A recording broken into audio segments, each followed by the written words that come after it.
Alrighty, let's go ahead then and get started. So, welcome to our first stream of Lost Mine of Phandalin.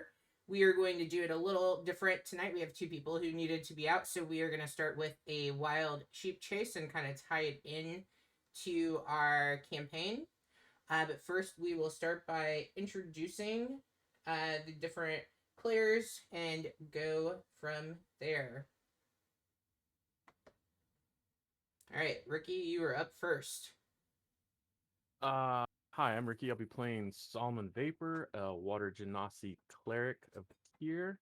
Um, and we didn't cover what all we're supposed to talk about in this, so now I'm gonna kick it over to well, Brandon. By Brandon, I assume you mean me. My name is Brad. Hi, and I will be playing Bob, the Auto Gnome Warlock, because he needs to be good at everything, and somebody's got to pick up the slack. So it's somebody else's turn. Hi, I'm Jesse. I'm going to be playing Drickle, the Thrycreen Divine Soul Sorcerer. Which is going to be great because my character can't actually talk, but it'll be all telepathic. Uh, yeah, well, it should be some fun stuff. Okay, I'm Mark. Hopefully you can hear me considering the tech problems I've had so far. And I am playing Lorsh, who is a Kenku Ranger. Just for a little bit of clarification, I created Lorsh using the most recent, the most current rules for Kenkus, which means that he can, although he certainly can and does mimic, he can also speak independently without being stuck mimicking what other people have said. Not that he won't mimic what other people have said pretty frequently. All right, and again, I am Charlie, and I'm going to be DMing for this group. We do have two others who aren't with us. We have Queenie and Jordan, who will be playing with us as well, and they will introduce their characters next time. And we're going to be playing bi-weekly, so every other Saturday. You can catch us hopefully at 6. We were a little late getting started today. We had a change of plans, but we're going to go from there. And We were late. You heard that, right? okay, I was late. My my soup was a little too hot to Me? work on prepping and eating at the same time. All right. So, let's go ahead then and get started. So we are you all are currently staying at the Wayside Inn. And this inn is found between Neverwinter. It's off of the high road between Waterdeep and Neverwinter. You, for whatever reason, your travels have brought you here, whether it's together or separately. And this inn is one of a number of places on the road that provides travelers with an opportunity of secure resting while they are passing through and hot food as well. Over the years, a number of individuals have tried to maintain an inn here at this location, but not too many have succeeded. Whether it's that just the difficulties of the location or falling victim to bandits or monsters, some have stayed longer than others. Others give up pretty quickly once they realize the difficulties that lie ahead.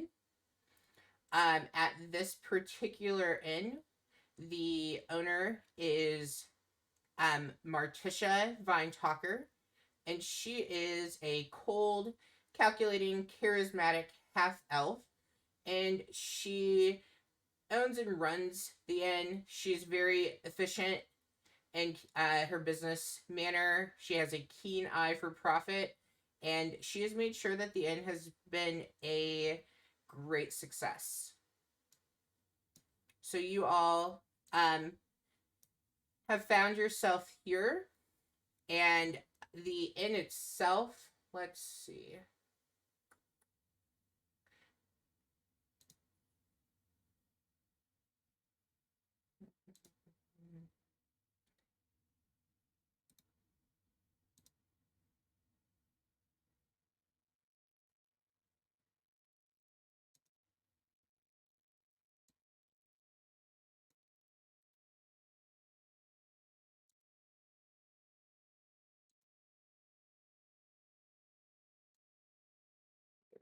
Sorry about that. I forgot to hide some things from you all, so I'm doing that real quick. You know, per usual. Cheater. All right. And Jesse, it sounds like you have an echo. Can you check to see that you have the sound turned off on the VDO Ninja? Good to go now. I think I tapped it before. Okay. And I'm dropping a random dwarf token. If you all can just move that around so I can see, like, so viewers can see the map, I would appreciate that.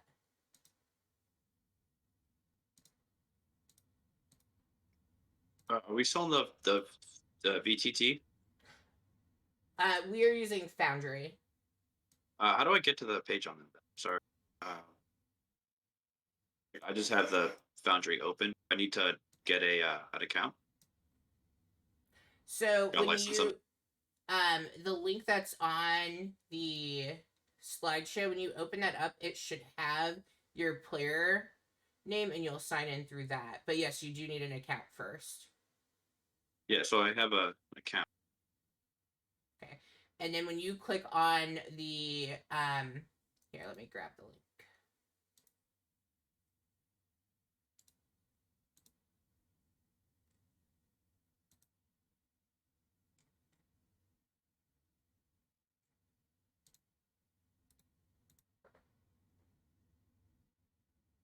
No, I don't think that's the link that I want.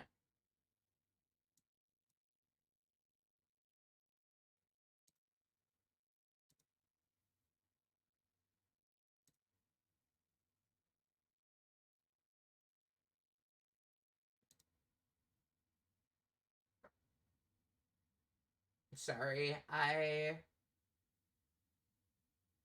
can't see it. Well, this should. That link in the chat should open it up for you.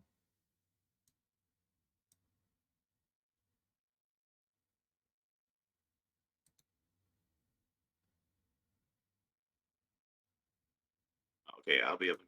I'll get up in like 10 seconds. Oh yeah, it's no problem. There's also nothing much that you need to see. I love that he's moved way over yonder. I'm gonna guess that was Brad. I don't know what you're talking about.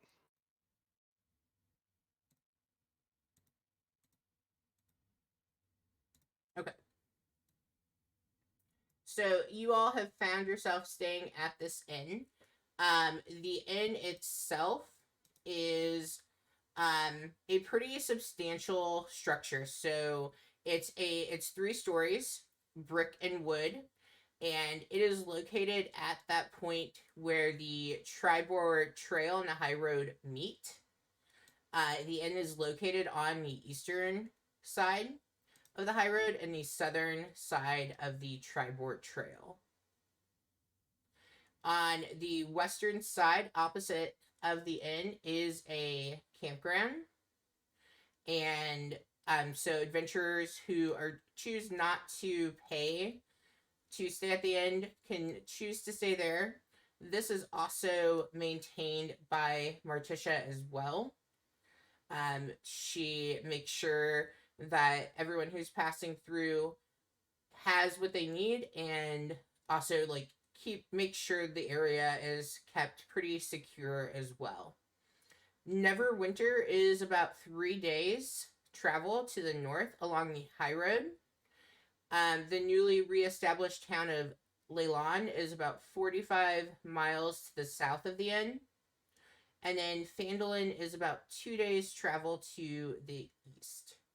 The Neverwinter Woods are about 30 miles northeast of the inn through the hills that surround the Tribord Trail. Caravans and merchants pass along the high road at all times of the day, taking goods to Neverwinter, Tribord, or Waterdeep, so the inn tends to stay pretty busy. So you all have found yourself here. At this particular point of time, it's morning. Probably about 9 o'clock in the morning. So what do you think? Would your character be outside? Would you be inside the inn? Like, what are we thinking we'd be doing? Well, I know that Drickle and Lorsch have traveled together from Waterdeep through a series of misadventures we might talk about sometime later. So I'd assume that I don't know. They probably I Breakfast. don't know. Neither one of them is particularly flush, so I bet they've been staying outside, but now are on their way looking for breakfast. Okay. That sounded. Yeah. Drickle, looking to eat food inside. He's was typically nomadic, so anywhere eating indoor in restaurants is pretty great for him. And mind you, he is about like a 6 foot tall blue mantis like creature, so he must be making a spectacle of himself. Yeah, Lorsch is just slightly over 5 foot tall, 5 feet tall, and he's pretty much you can think an anthropomorphic raven. No wings, does have a tail, because you know everyone has to have trouble sitting down.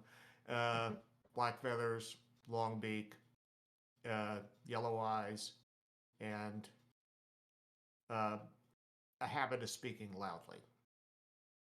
Dreckle, hey Dreckle, you want to get something to eat? Should we go in get something to eat? In your head, you hear, but oh yes, what do you fancy today, friend? I, just food, food. Food would be good. Let's go on in. Okay, you want to go in? Let's go.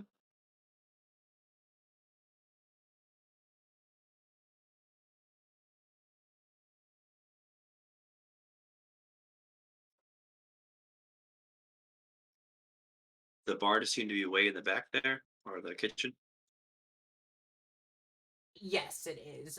The bar area is going to be on the western side. And are those doors not opening for you? Oh no, they're going right. It's just Okay. the They're sight not. of the fog of war seems to really block everything. Oh, never mind. A wall.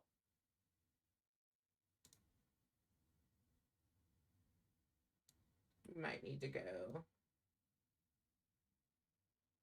Now you're in.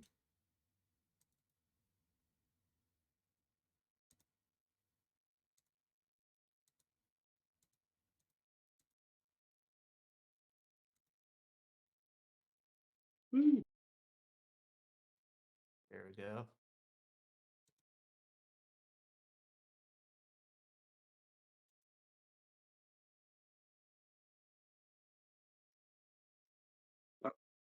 Lord shares in his head, but you mind ordering? The way I talk kind of freaks people out at first. Yeah, oh, like I'm okay with that, right? All right, what you want? Oh, just tell them the special of the day or something. Okay. Don't know how special. Let's go for this. Okay. Uh, take him. Then Lorsch will walk into the common room here and look for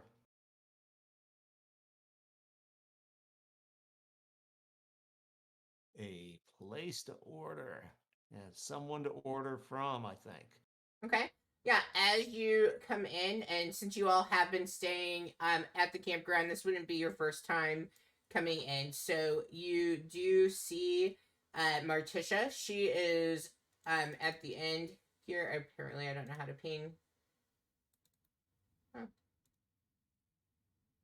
Fine. She's at the end. She's actually by Drickle down there. And so as she waits for you all to get seated, she starts coming over, carrying glasses of water and asking, of course, looking Lorsch at you and asking what the order is for today.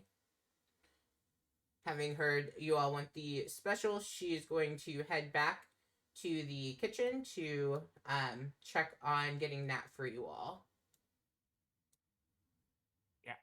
Yeah, just special. That's good.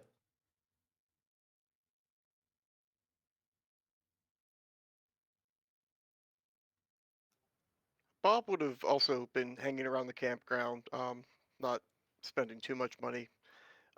Having spent the morning using his size kit to make himself appear somewhat human, um, he's going to make his way into the common room also and just have a seat in the corner watching what's going on in the area.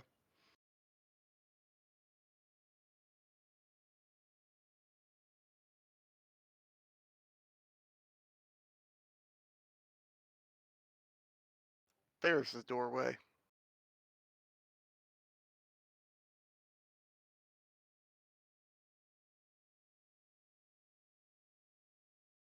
Solomon will come into the common room. Tears blessing on all here. And then he will go to the table. Oh, the wall. And order a breakfast.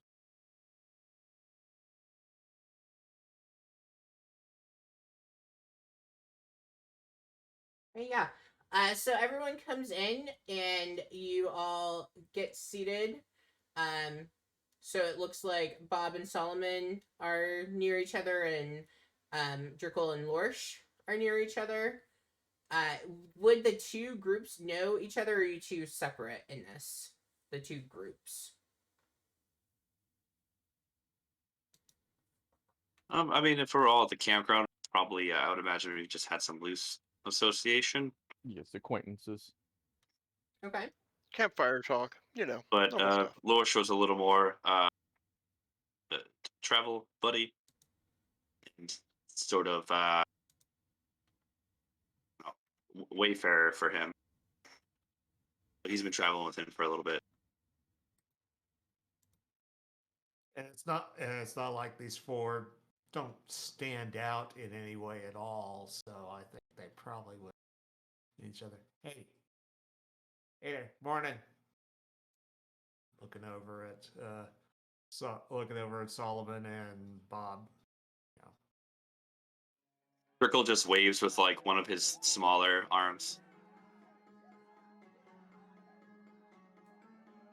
Yes. Bob will wave Morning. back and, skirt his way down to the bar area with everybody else.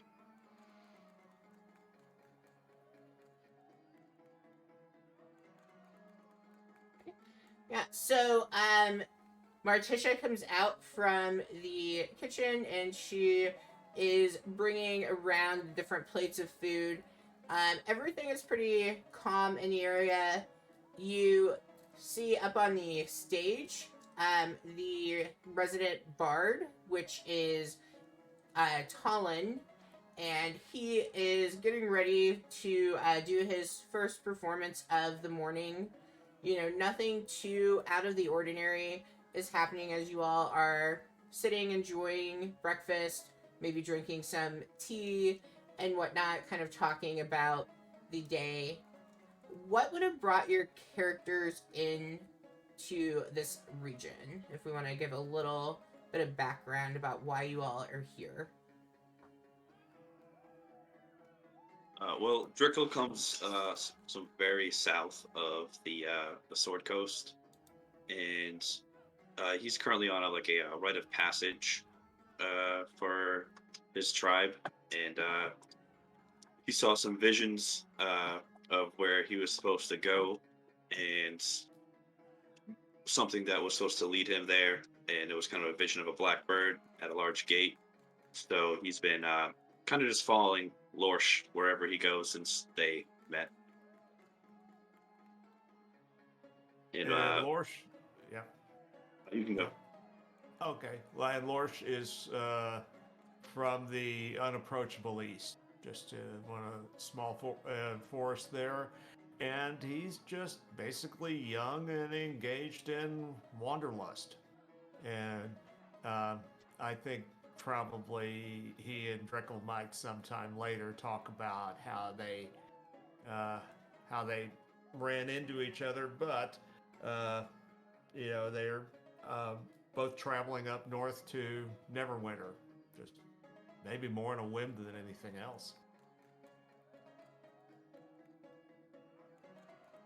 Solomon is from Neverdeep and is a recent member of the Order of the Gauntlet. He is traveling back and forth on the roads, trying to make sure everything is safe and that travelers can feel safe on the roads in the on the Sword Coast.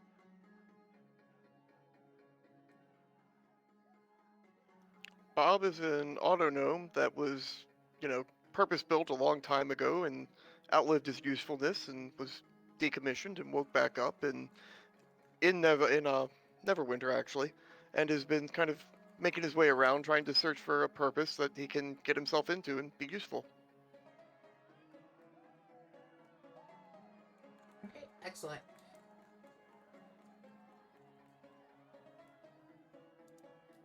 Alright, as you all are enjoying your breakfast, go ahead and everyone make a perception roll for me.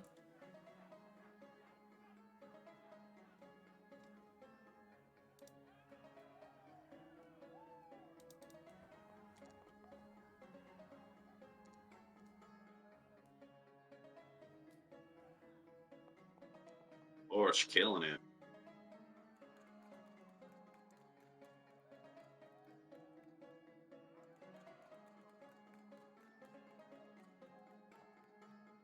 Alright, 1 second. In my haste of trying to get everything ready, I forgot to do one important thing. Probably several important things, like maybe read the adventure, but we'll go with this as being the most important thing I forgot.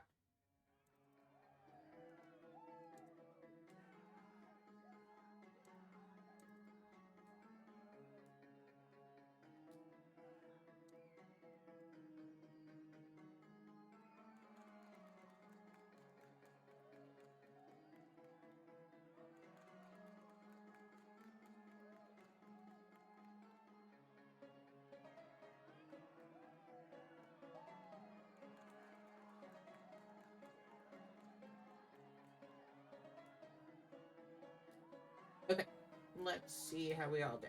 Oh, we've got some really low and some really high. Nice. Those of you double nines are real lucky. rocking... Go ahead. It's like, I don't know, double nines are real lucky. Yeah, I could see that. I could see that. Our 2 9s, so Bob and Drickle, you all are just kind of in your own world, enjoying the music and just the atmosphere of being in the Wayside Inn. So you're not really paying too much attention.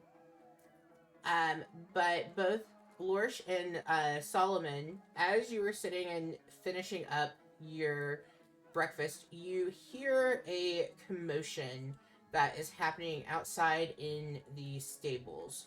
And you hear... And at first you don't think anything of it because it's the stable area, and perhaps that's why Bob and Drickle didn't really pay much mind to it, but you can hear a lot of clattering hoofs happening, and then you hear this surprised yelp and this frantic noise that is coming from the stable area.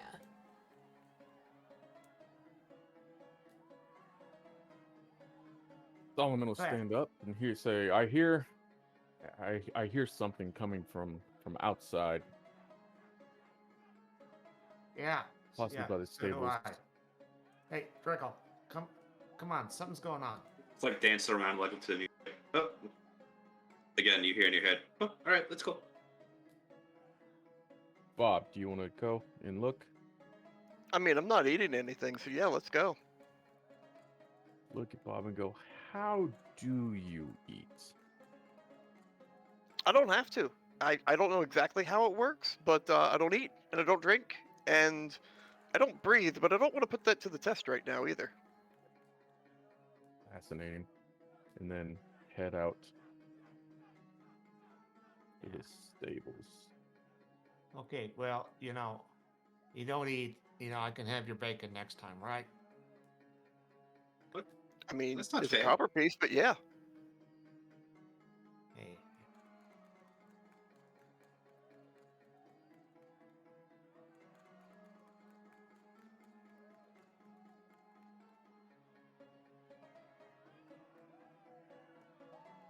Going out the side door this time. Oh yeah. Lorsh is the first one who sees as you get outside, out into the stable area, Lorsh, you see this sheep that is being pretty frantic, just clattering around. It looks to be a regular sheep, like it has the fluffy white coat, the black face, the curled horns, but it's just kind of frantic, like running around. As the rest of the group comes near, you do notice that it is carrying something in its mouth.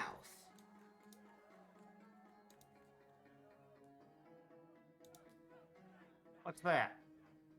What's it got? I'm going to reach out and try and grab it. Like the sheep. You're trying to grab the sheep itself or the item in the sheep's mouth?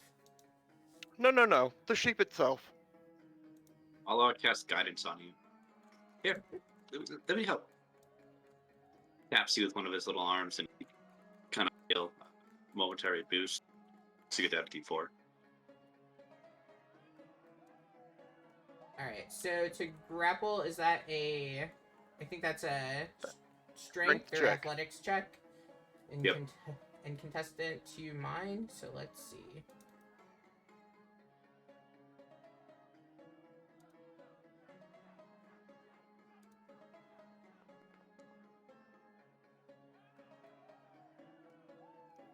Oh dear. Don't worry, you got that D4 to add you. And it is a sheep, even though the thing That D4 is says- not going to help much. Yeah. But let's see.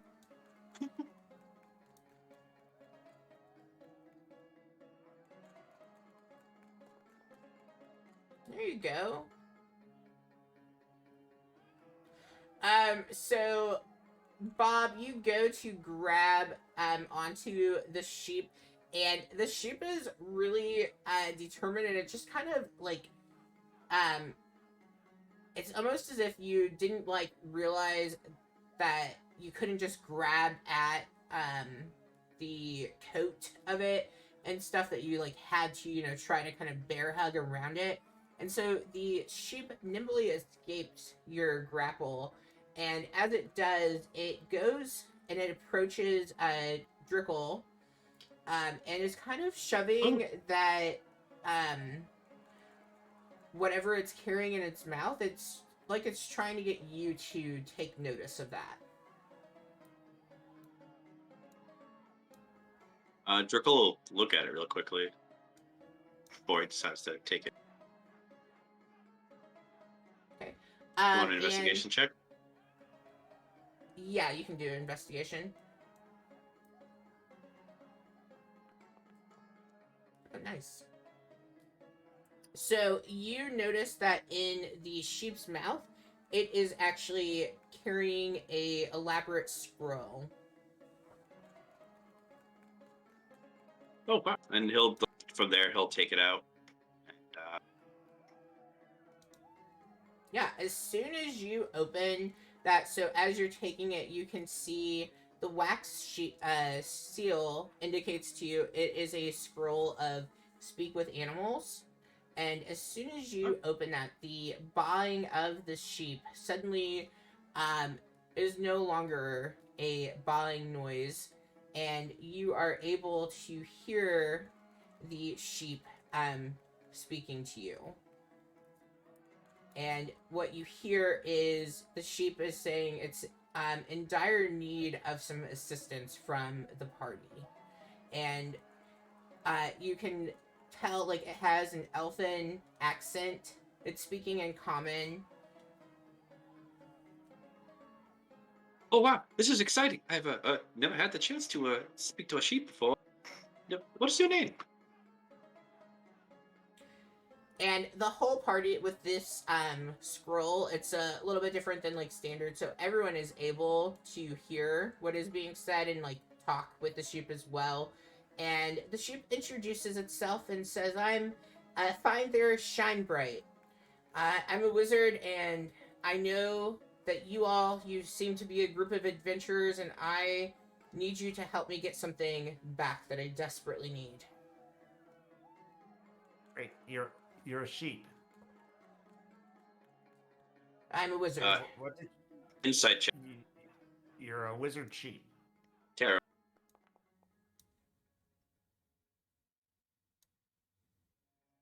Drickle believes him.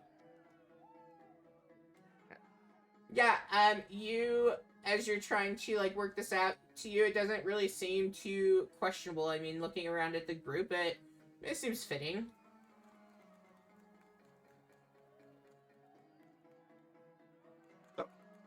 Are you stuck as a sheep, or have you been a sheep your whole life? No, I'm a wizard. I need some help, getting my wand back so that I can polymorph back into my normal, self.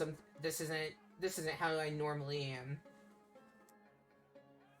Like, are you normally a horse, something like that? Are you a different animal?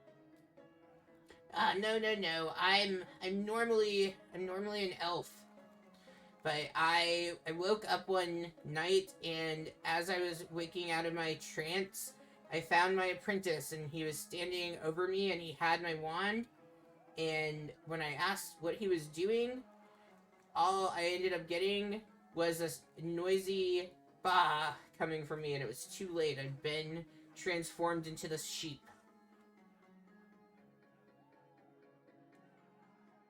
It's not all bad. That coat looks really warm. You see, that's the problem with sleeping. You never know when you're gonna get startled or something. Okay. I'm confused, but the sheep needs something, right? Where?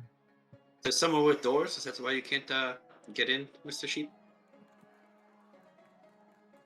Well, yes, the doors tend to give me trouble, but it's more than just the doors. I need to be able to get the wand back and have the spell cast upon myself.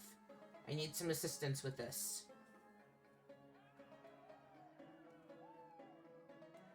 Well, this sounds fun. Yeah. Why don't you lead the way then? Jerk will look around. Uh,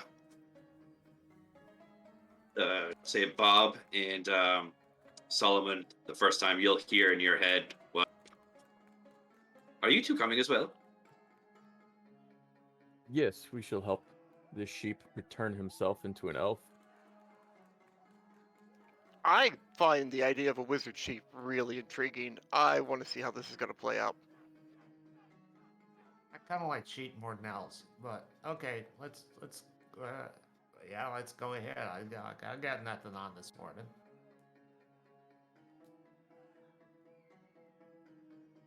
Is And your Drickle looks over apprentice at Bob. nearby?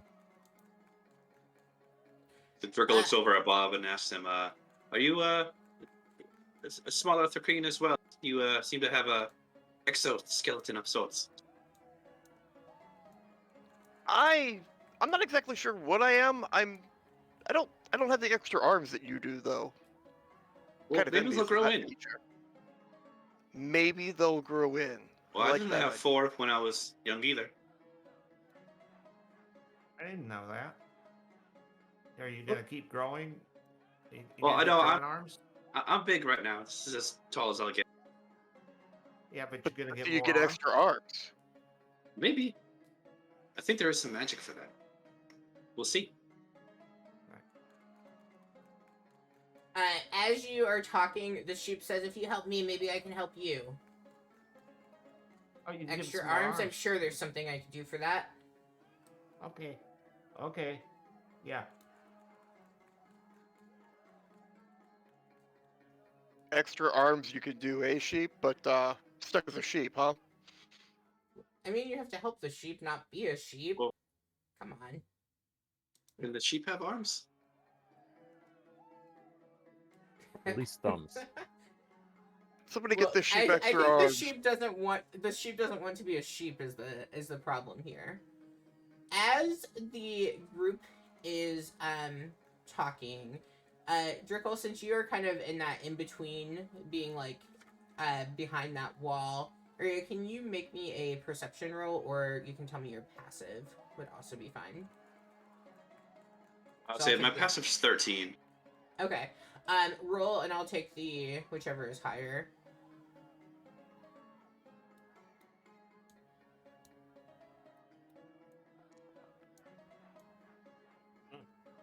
Okay. As this conversation is taking place, you just out of the corner of your eye, you see a group that is approaching, or here, if you perhaps, I'm not used to having all the fancy walls of things, but you can hear a group coming from the west side, and you hear the person like leading the charge mumbling about needing to catch the sheep. 1 second.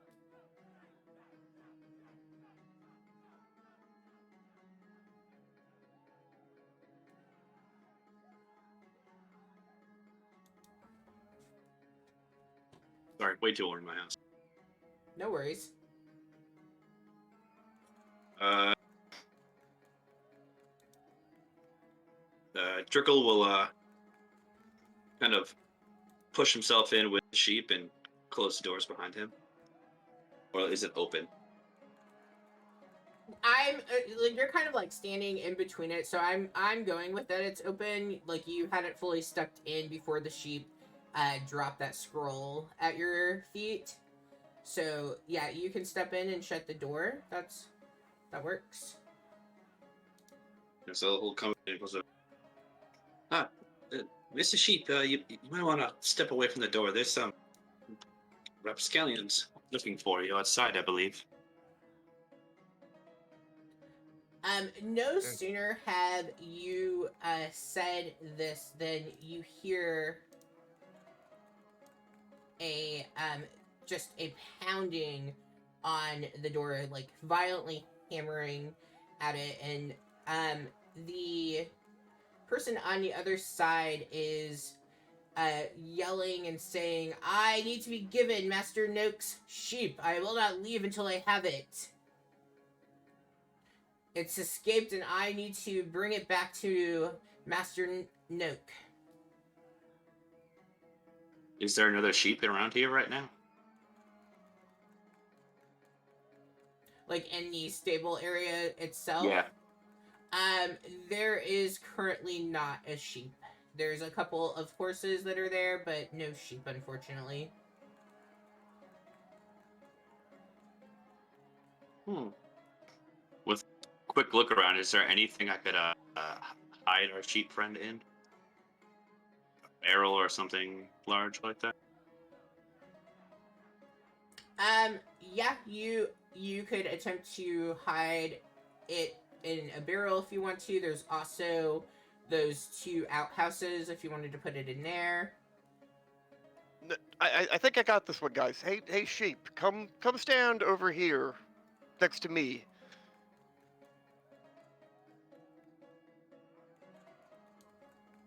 All right, the sheep listens and comes over there. And I'm gonna cast minor illusion and create a barrel image around the sheep. Presumably, the sheep will fit in that 5-foot cube. Yeah. Yeah, I would say that it would. Well, there you go. Now be really quiet for a little bit, buddy. Okay. Oh, fantastic. All right. Let's see. Drickle will How... cast guidance on himself until open the door up and like very politely greet the whoever is at the door. Hello. I'm, I'm sorry. There's no sheep here.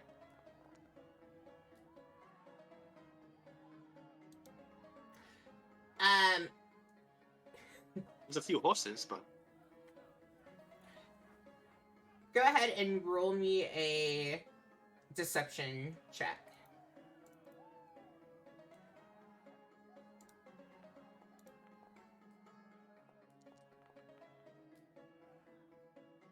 Nice. All right. So as a plus 4 to it, so it's a 22. compared to its beautiful 4.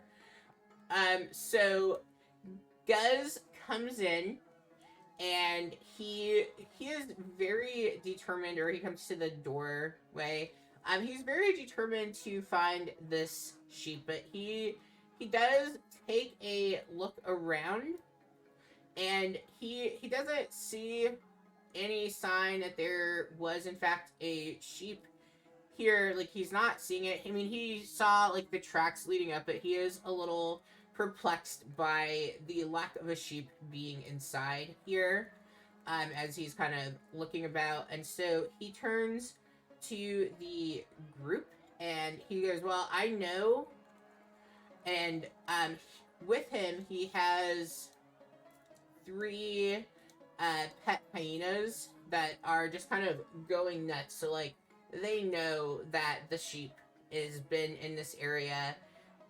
You also see behind that there is a kind of hulking figure that's standing about 8 feet tall, and it's wearing a dirty brown cloak, and it's staying back behind the group as Guz is trying to decipher where the sheep has gone. But like, the hyenas are very much set on knowing like the sheep has been here.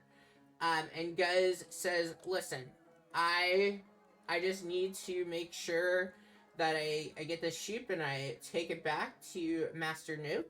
He's very upset from having lost his prized sheep and has asked me to get it for him. What can I do? Is it here in the stables? Where is the sheep at? Before anything else happens, Bob's going to take the opportunity to open up the door into the tavern area and relocate the sheep and its illusionary barrel to there. Okay. He'll Sheep look in a at barrel.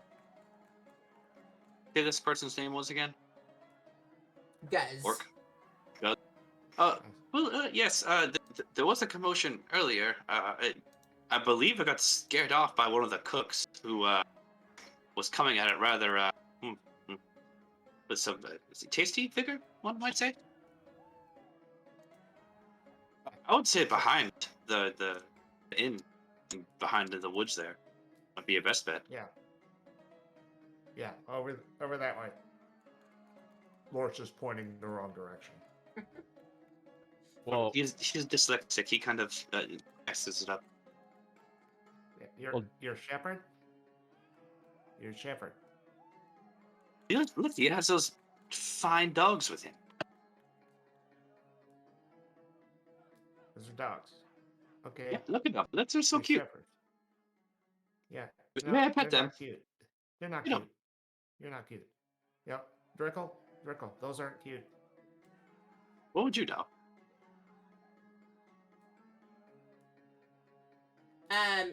Guz is getting increasingly frustrated. Like, he has tried to direct the hyenas to going around in the various directions that you've pointed, but they are not letting off of the scent. Like, they have latched in and are convinced that the sheep must be inside.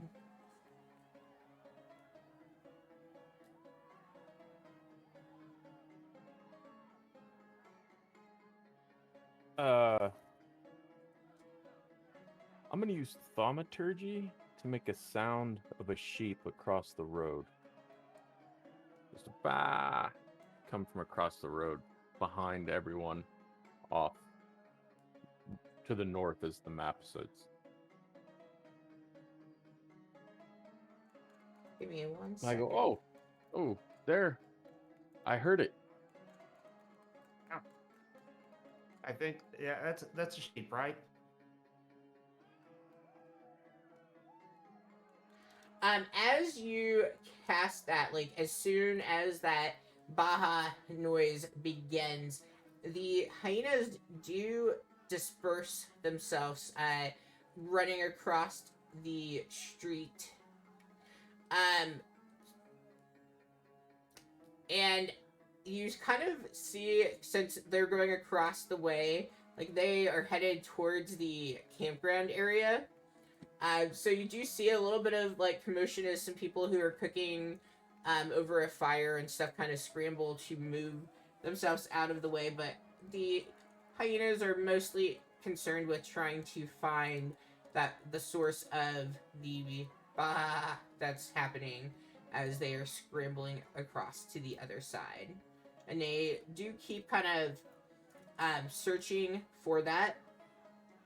Guz is a little perturbed by the situation, but seeing as the hyenas have taken off and Guz himself isn't all that bright, he is loyal and that helps, but he is going to begin to look on the other side of the street as well. Oh, fantastic. If he steps away, I will step back and also use thaumaturgy to just close the door so he can no longer see inside. Okay. Yeah, so the group goes and they are at the moment, for the minute that you have that up, they, and probably a few after, pretty kind of like deep in thought of looking for the sheep that they came here for. I'm gonna look at the Lord Shantaikrin and go, Dracul, I believe we should ask the sheep about this, if he's actually a wizard or not. Yeah. Well, That's true. and I think we should find a back door. Yeah, you think back door?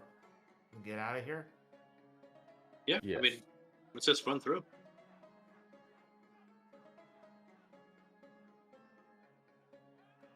So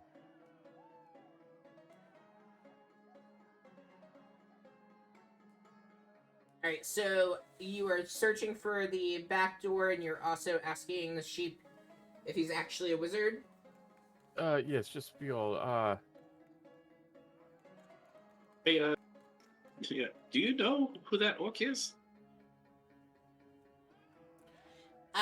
The sheep says thank you to Bob for having concealed and hide him in the common room, and he says yes, I do. That orc works for Noak, my former assistant wizard. And to answer your question, yes, I am in fact a wizard. For up until 2 years ago, I was working out of a tower that's located near the outskirts of here, and I was doing pretty well. I had a very powerful possession, a wand of true polymorph, and that is what has led to this whole situation. Once Ahmed Noak, my assistant, had taken hold of that, he had cast it on me, like I said, while I was in a trance one evening. So have you been a sheep for 2 years?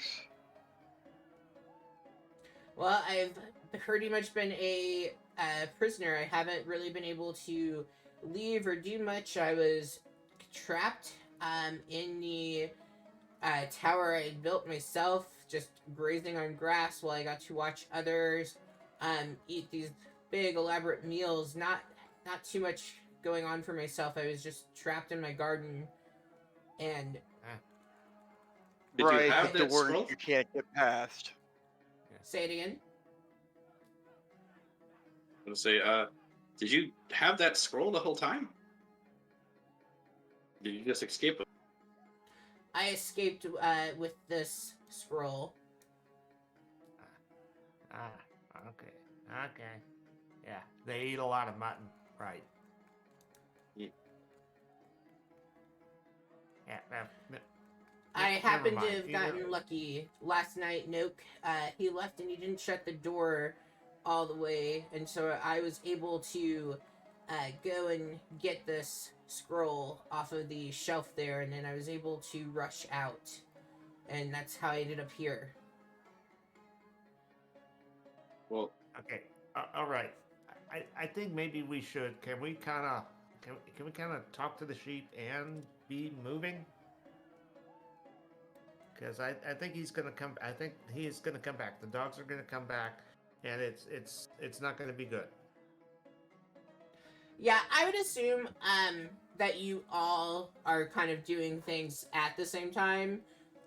So like that's fine. I'm just not good at multitasking because I'm also learning how to use Foundry right now.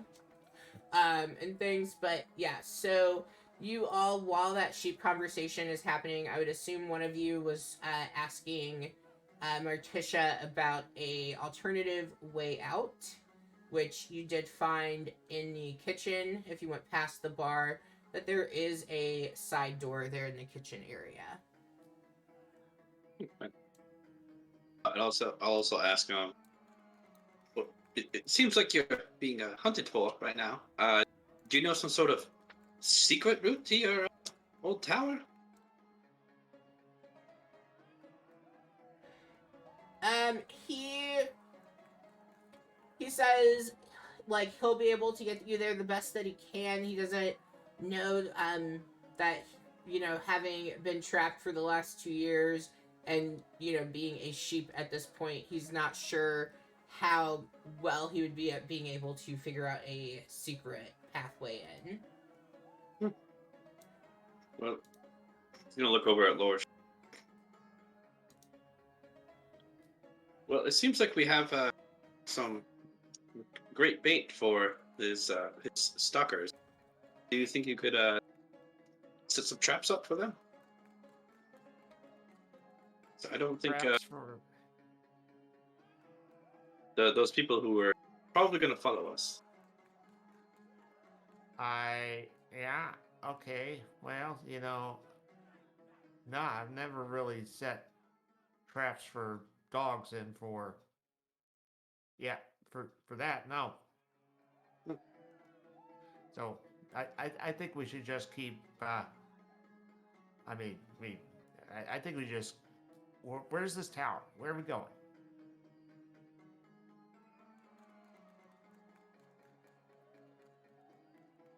Yeah. So the Shine Bright, he says you can follow me. I can take you to my former tower.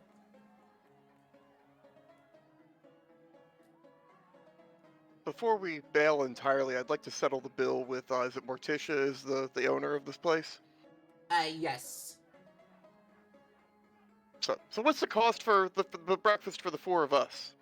Three of us. I didn't need anything. I had a glass of water. She like kind of assessing what's going on. There's a sheep in there, and she says, "If you get that sheep out, today's breakfast is free. Get the sheep out of here."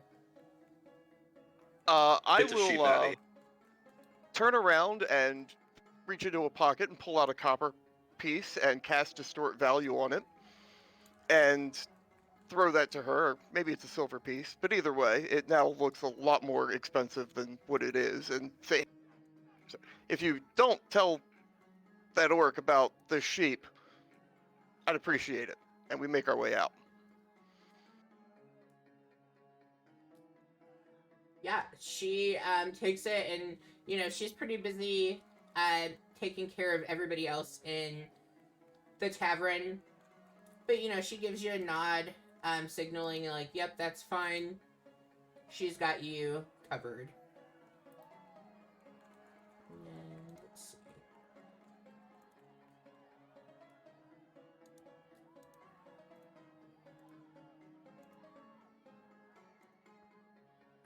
let's Out of move. character, I'm just gonna bring up it's an hour, and I finally figured out how to move the map without moving my token. Hey, it only took you an Right hour. I think click. that's a positive thing.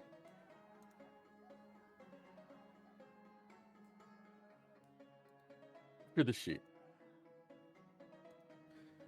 I understand. I've been jabbing away at the map for, since it came up, trying to get it to do things.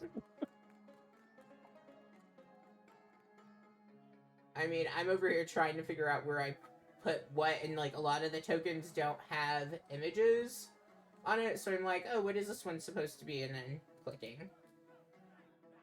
Okay. So you all do head following Shine Bright to his his old home that's located to the southeast of town. And as you are walking, he is telling you that Noak keeps this wand with him all the time. Like, he doesn't let go, like, he even sleeps with the wand. And that, in the last 2 years, he can't recollect a time that Noak wasn't with the wand, that it wasn't on his person.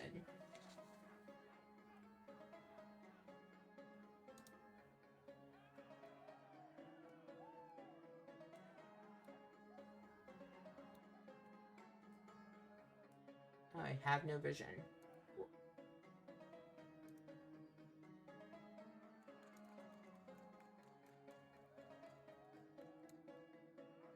I'm just dropping tokens in if we could not, like, move all around here at the start, but just so you can kind of see a little bit of what's going on. I think I got everybody. Nope, I'm missing somebody. Who can't see anything yet? Oh. The sheep. Oh, that. Sheep's blind too. It's terrible.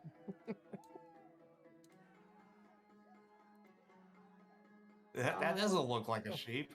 Oh God, he followed Suddenly, us. it's something's weird. Oh, why doesn't it have its image? Oh. Stupid token. It's fine. Well, that character is, in fact, your sheep.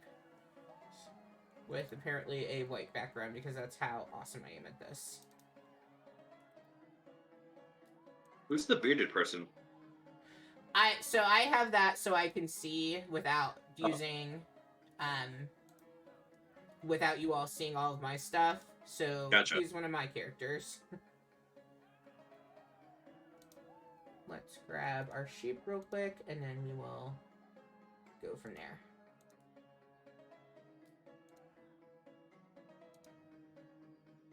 Okay, there we go. We've got a sheep.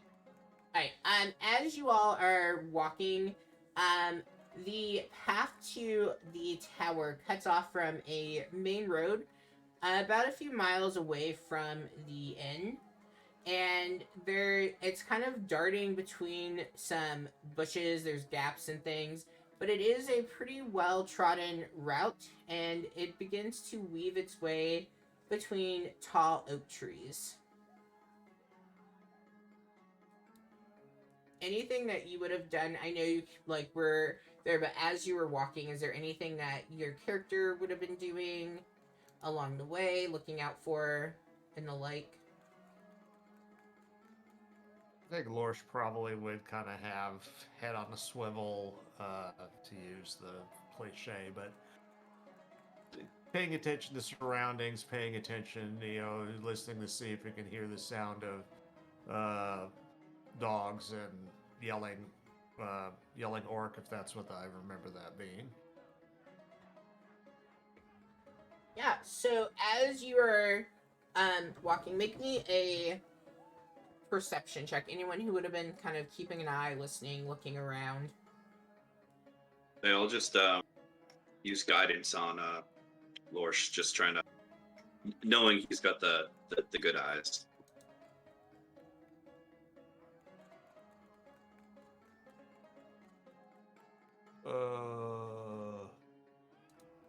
Actually don't see. And guidance is, forgive 1d me, 1d4. D4? D4? Okay. I'll roll that one in Foundry.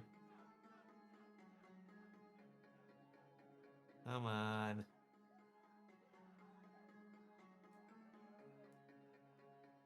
Sorry. Oh, Never you're fight with okay. Foundry. Yeah. That's why I thought playing tonight, even when we were 1d4. down 2, just made sense so we could practice. All that for 1, but still, so that makes 17. Okay. Yeah, so as you would have been walking, you definitely would have noticed that the pathway did have a lot of tracks and like feet and paws and stuff going. A few fresh sets that would have matched up with the group being led by Guz. And really, as you come around, like since you are paying attention, like it kind of catches you by surprise, like when you see it, but like you're not surprised when this home comes into view. It's definitely not what any of the group probably would have thought when the sheep Schottenbright was describing and saying where you were headed. Because instead of having a home made from stone or glass, his home is actually crafted from living branches of these 4 sturdy oak trees. And they've been shaped and woven to create these 3 thick platforms, the lowest of which is about 40 feet across and about 10 feet from the ground. And you can see that there is only one way going up. There's a gentle slope leading up, and the slope is made from roots and branches that are connecting pretty roughly into that main pathway. And the branches that are forming the base are roughly bowl shaped, and from the like floor, it's impossible for you to not impossible, it's possible to see like up ahead that there are flowers and small trees growing around in the edge, and you can see that there's a garden that is up from that pathway.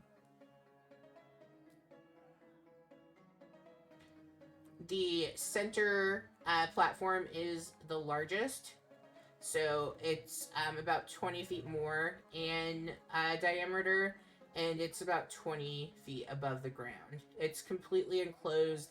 The roof is made of woven twigs, and then you can see that there seems to be a doorway from that kind of leads to that garden area.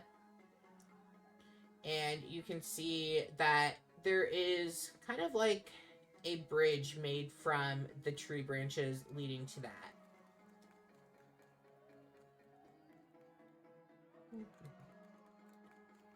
I don't know, Shape. This seems like a pretty nice place to be stuck for 2 years.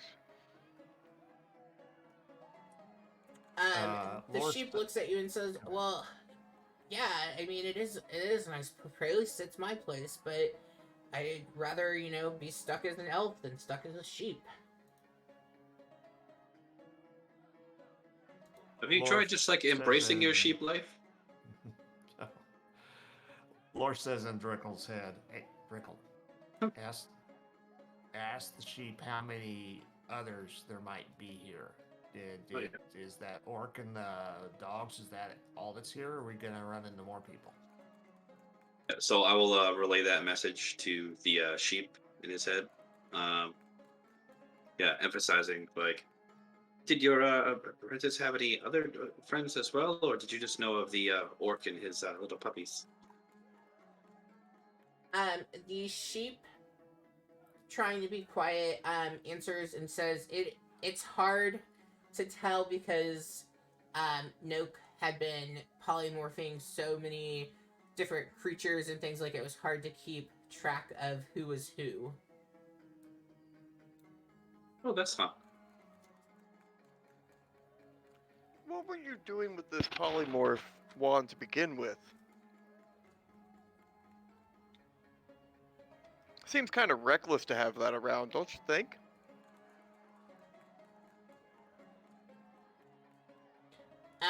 The sheep looks and says, "You've got to make a living somehow." And you made a living how exactly, Mr. Sheep, sir?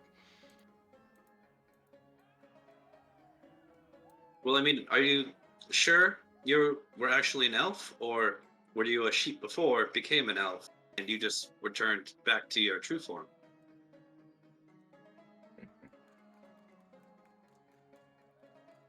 So, Oh, like, the group. metaphysics. Oh, go ahead. Just the out of character comment about metaphysics. Go ahead. Oh no, you're fine. Are you all? You're just standing here chit chatting away? I mean, how often do you get to talk to a sheep? Kind of mean, in all the I guess that's structure in fair. front of us, yeah. Yeah, I think I would hope that we've kind of at least ducked down a little bit in some way as we're coming up on the place where we know uh, Is that somebody with a polymorph wand is. You know, we may all be idiots, but I'm not sure at this point. All right. I might be an idiot, but I'm a little guy, so you know. So you would say that you all are probably further. I know, like the map has its limitations. You're probably further back, engaging in this conversation. you're kind of like coasting off near the edge of the woods to kind of stay out of the edge of the path, you know what I mean? So, and I'll actually have my my camouflage engaged, so it's harder to find me. He does that. That's cool. Hey, Drickle, ask the sheep where the guy with the wand is gonna be. Yeah, Vine Bearer, right? Is that your name? Shine bright. What? Vine Bright. Where exactly does this man sleep? And what's his sleep schedule like? Sleep is very foreign to me. Um. Yeah. So as you are asking about where he would be sleeping and whatnot, he like kind of he motions a bit, and like you can tell, like he, even though it's been 2 years, he still like struggles with like not being able to like communicate with his hands and talk with his hands. But he gives a shrug and he says, he'd be in the smallest of the three towers, the platform that is to the west, and it's about 30 feet above the ground, and it has a slope that leads from that main central location, and that would be the bedroom where Nook would sleep. As far as a sleep schedule, he would say, pretty typical to what most people sleep. Nothing too unusual. Kind of As at that you, point, oh, go ahead. you can go. No, you go. You go.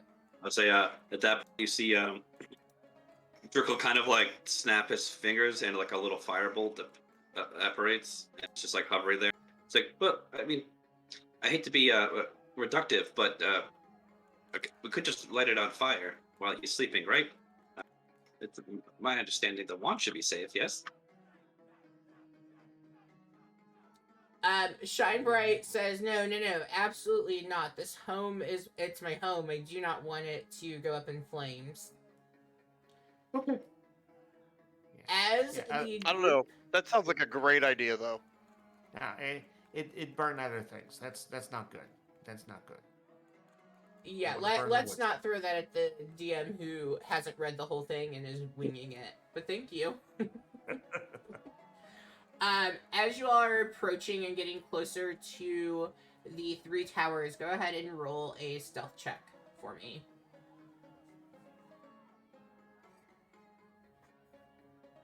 And whoever had said that they have a camouflage, you can roll with advantage on that.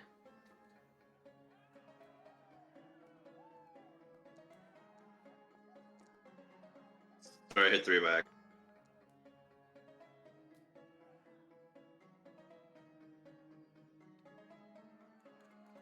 Same number. Ignore the last one.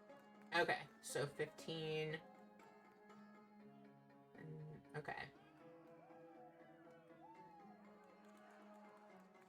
As the group is approaching you, do you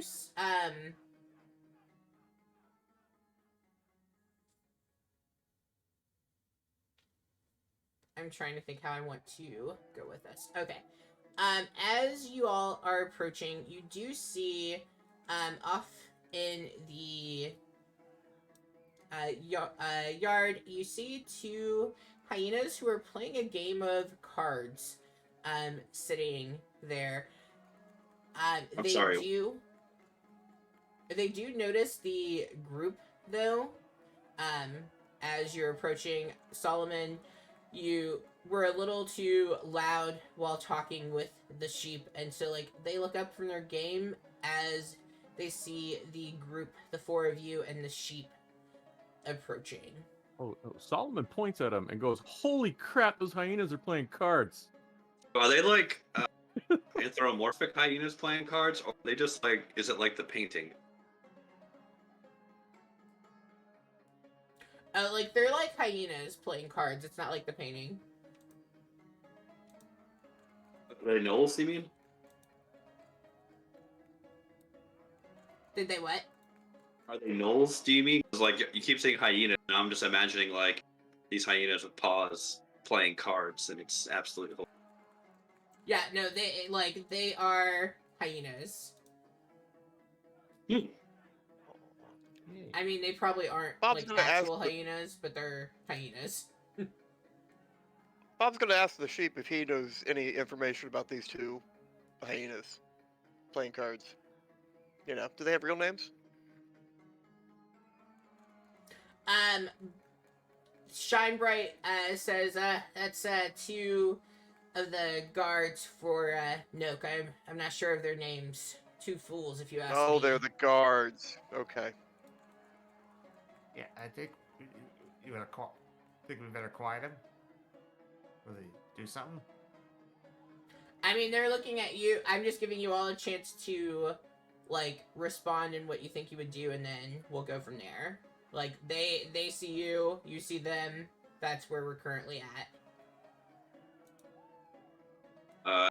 Drickle loads his crossbow with his smaller arms. Bob's gonna put on the stupidest face he could possibly manage and wave at him and be like, "Hey guys, what's going on? That's one way to go. Are you just hoping they invite you to some cards? What are you playing?" Poker. Hyenas talk?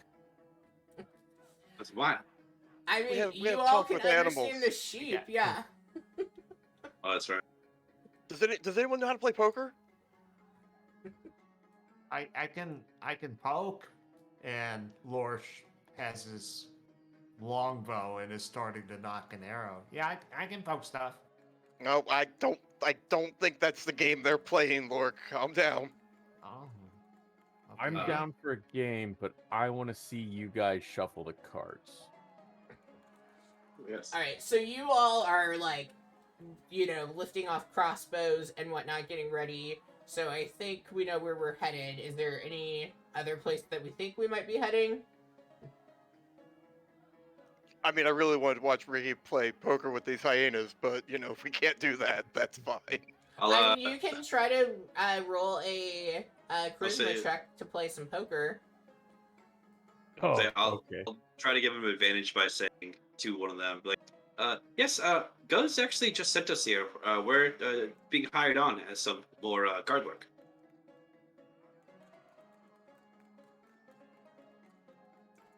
Roll a deception check. Me? Yeah, whoever would have been speaking to the hyenas. That was your idea. Go for it. Oof. Oof. Yeah, the hyenas, like, Wait, they... Wait 1 second. Actually use favored by the gods to add 2d4. Okay.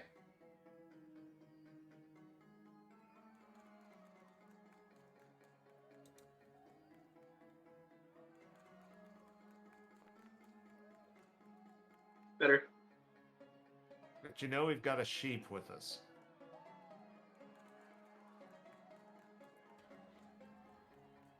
Do they see the sheep?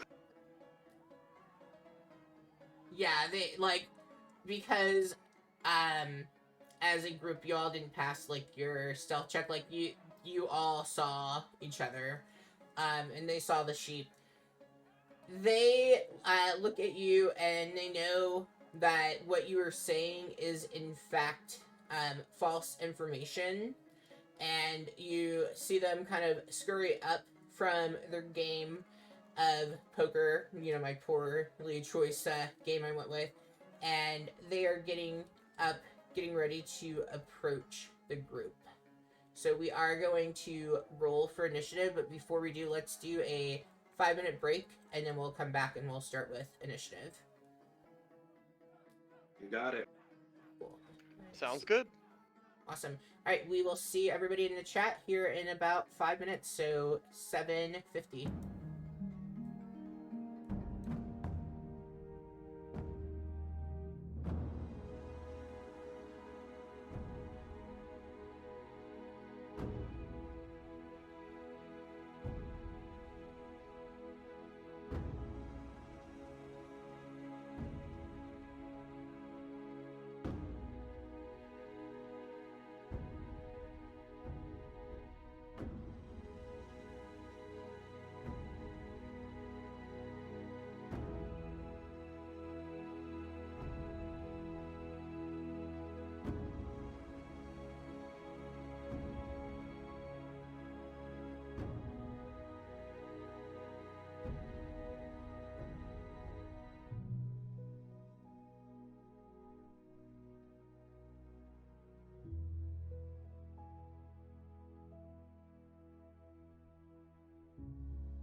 Alrighty, welcome back, everybody.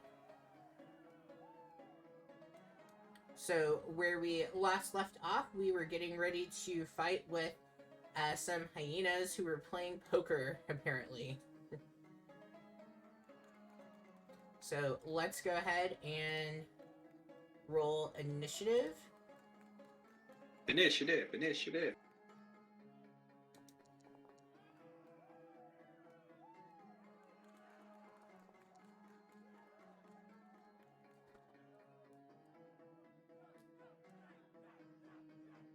It's telling me there's no active combat to roll initiative for.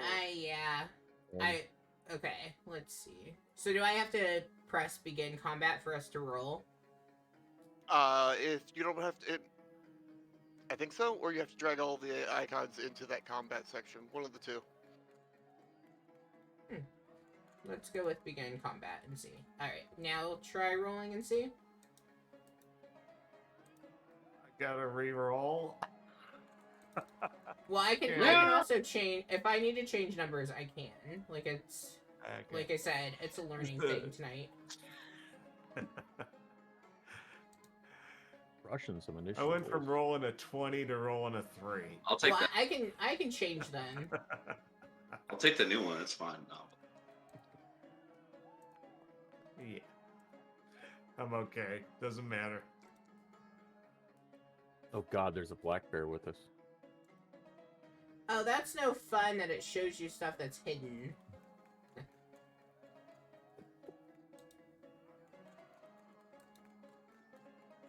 What are you talking about? What's a black bear? I must be seeing things after the hyenas playing poker.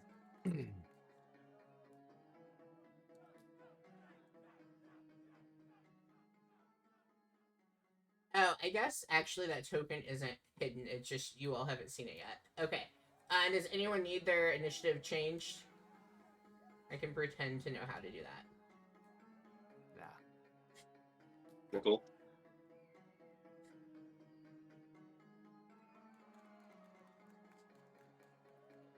Alright. Then let's put on some initiative worthy music. Let's go with What Let's go with- music? Bloodshed. That seems appropriate. No one's gonna laugh? Okay.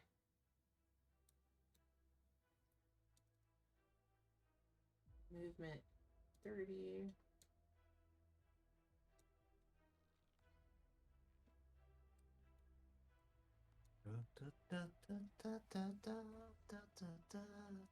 Oh, I've broken this, apparently.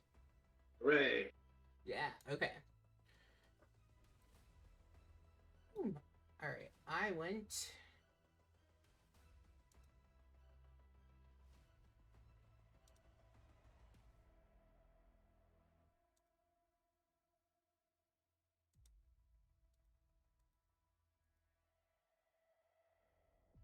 Alright, there we go. Solomon, you are up. Okay, Solomon's gonna see the approaching hyenas, and he's gonna choose the one on the left. And he's gonna say, And you should be able to target it, specifically if you... "Yeah, Okay, I just don't know who's played on Foundry or not, so... well, I got a little target thing on it, so we're gonna see if this is gonna work or not." Okay, cool. And I'm gonna shield in one hand, just point a finger at it, say stop, and shoot a firebolt at it. I don't know why it rolled twice. It was very weird. Well, it rolled at disadvantage. Why would it be... Look at 23 at disadvantage. I'm not sure why it was at disadvantage, but I'll take all that. Okay. Oh, well... yeah, so... Tell us how you kill the hyena that was once playing poker. Oh, jeez. Oh, stop, and just vastly bright line of fire reaches out, connects my hand to the hyena in 1 second, and it evaporates into ash.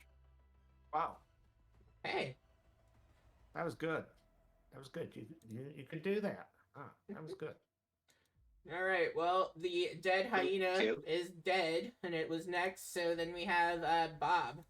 Maybe I should have left it at a level 4-5 instead of downplaying it to 1-2.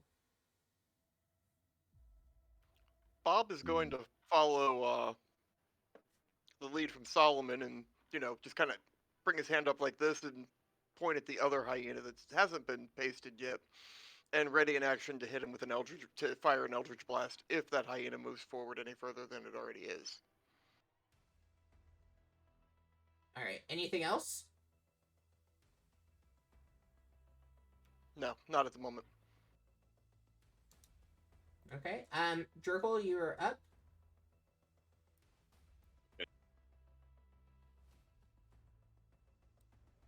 Do this 30.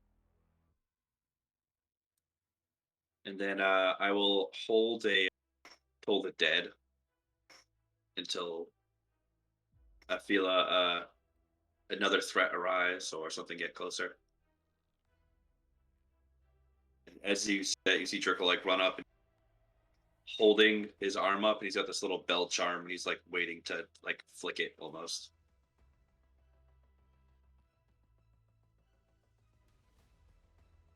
Awesome. And is there a range or anything on Toll of the Dead?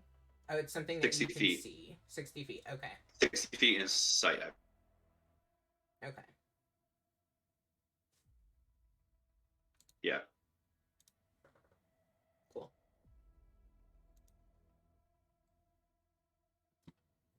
All right. Well, the next hyena is up. The hyena is stupid though, having just seen its partner in poker be completely just blown to ash.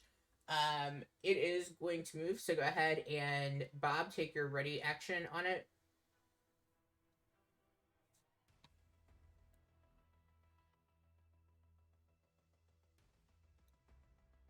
Hang on, looking for a sheet.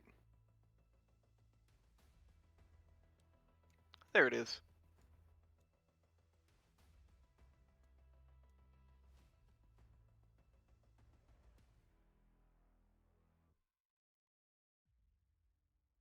I have to target first.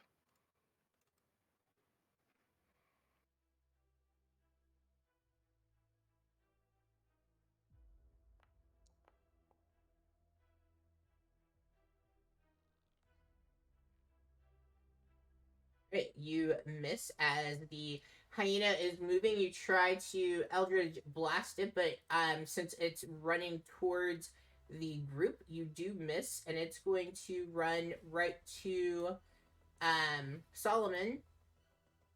What I do? What didn't you do is probably the better question, and it's going to attempt That's fair. to make a bite attack,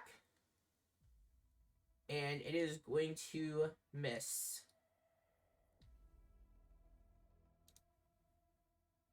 Okay, that brings us to Lush. Lursh, I don't know why I'm like suddenly struggling to pronounce names.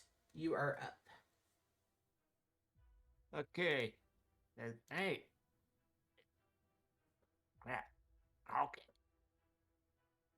Lorsh is going to run forward about. Sorry, I need to something to dampen in here. Is going to run forward about what is it, about 15 feet, and is going to go ahead and target the hyena and take what's almost a point blank shot with the longbow. Wow, that's loud. You go to your advanced settings in audio, you should be able to drop it down. I dropped it down some too. Yeah, it had that down quite a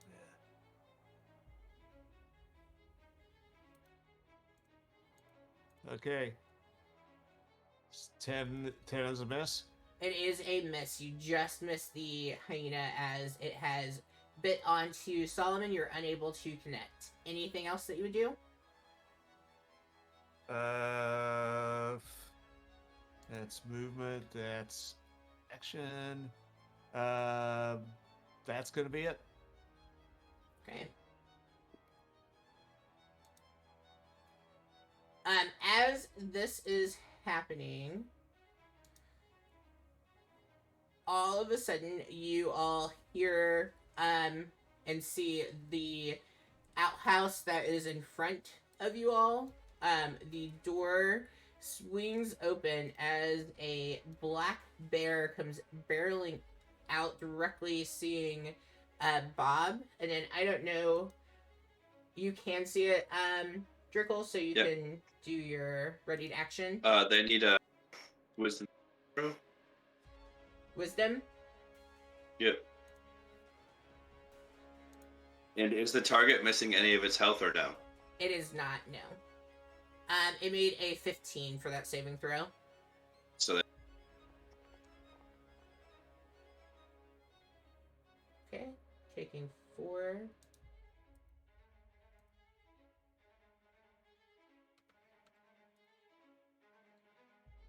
Alright, so as the bear comes barreling out of the outhouse, no pun intended there, it suddenly like hears this ringing sound as it takes some necrotic damage, and then it goes towards I want to say Ash, and that's not your name in this one, towards Bob, and it's going to attack with its claws, and I need to target.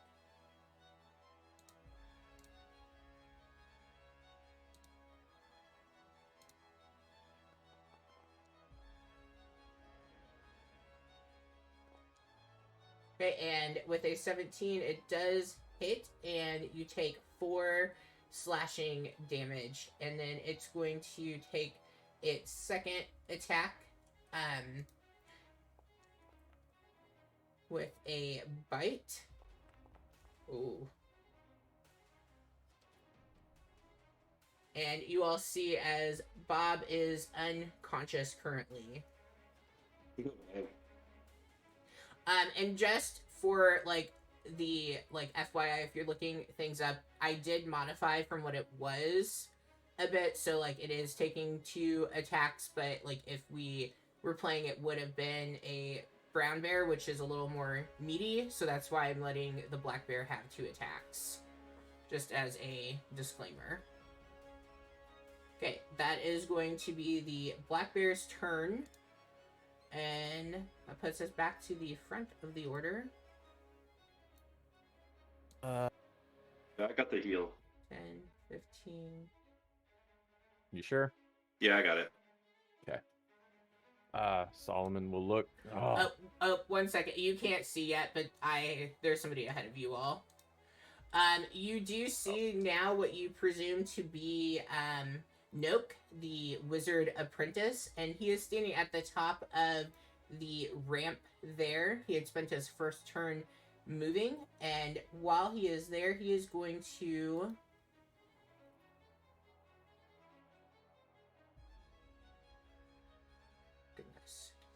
He is going He's to behind actually me. What's that? He's behind me. Trickle. He's The northeast. East. I am so directionally challenged. He is, yeah, he's to the east. He's in that first tower. So if you can't Gotcha. see him, you can't see him to respond to it. He is going to cast Enlarge onto the bear that has came out. Well,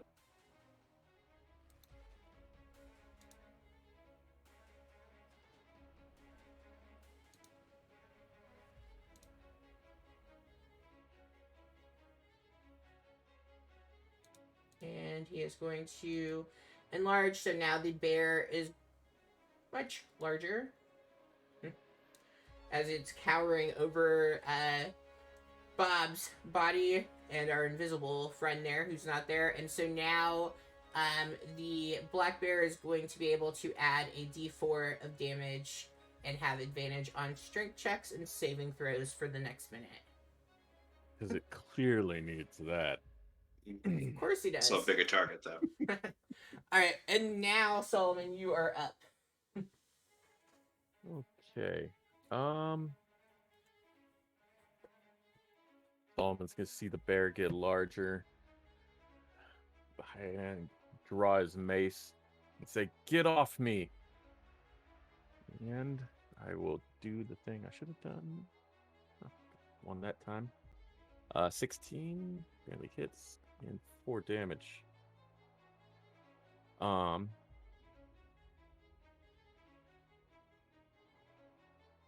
you were so close. Yeah. Bonus action. I'm gonna take. Oh, I'm going to take one step just around away from the bear. Okay. Look at the sheep and I go, "Can you help?" And that'll be the end of my turn. The sheep has a really crappy stat block that I didn't think would be much use because it can literally do 1 point if it happens to hit. I mean, I can't imagine the hyena's got much more, but yeah. All right. That brings us to Bob.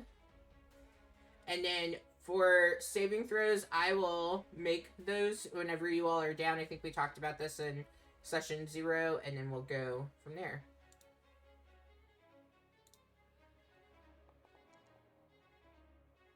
Okay. And Drickle, you're up.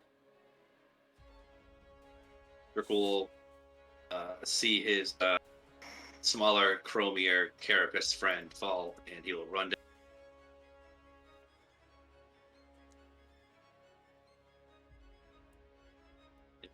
This bonus action, you see he puts away his crossbow with his lower hands, and you see some golden light come out of his 2 tiny hands, and I'll cast Healing Word.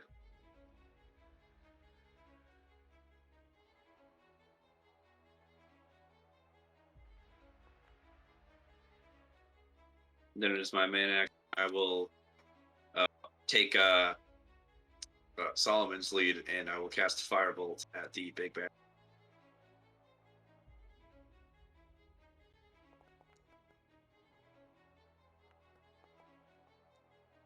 That.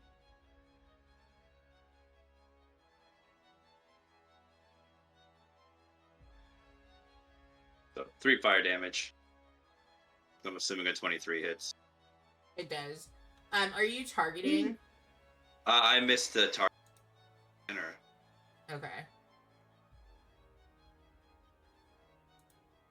Alright, let's see. So, what did you roll for damage then? 3. 3, okay. Sorry, I was getting Bob's token up. Mm-hmm. And I apparently cannot click my own token. There we go. Cool. Alrighty. Then I'll move another.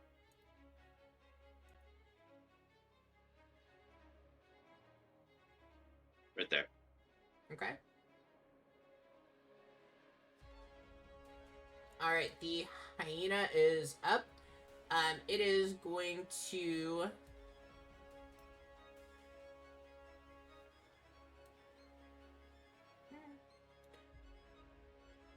The hyena is going to disengage and begin to run away from the group.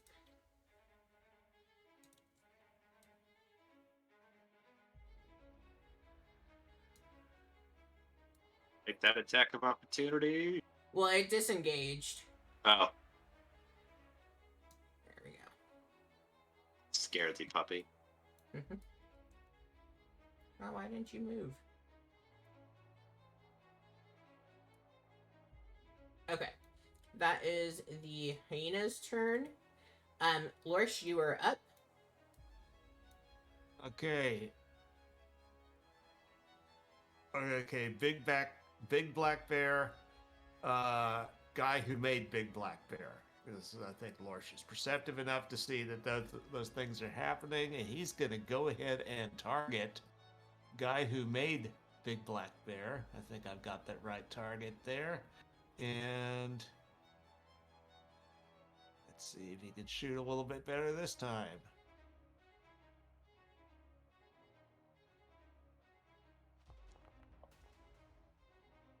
It's 14.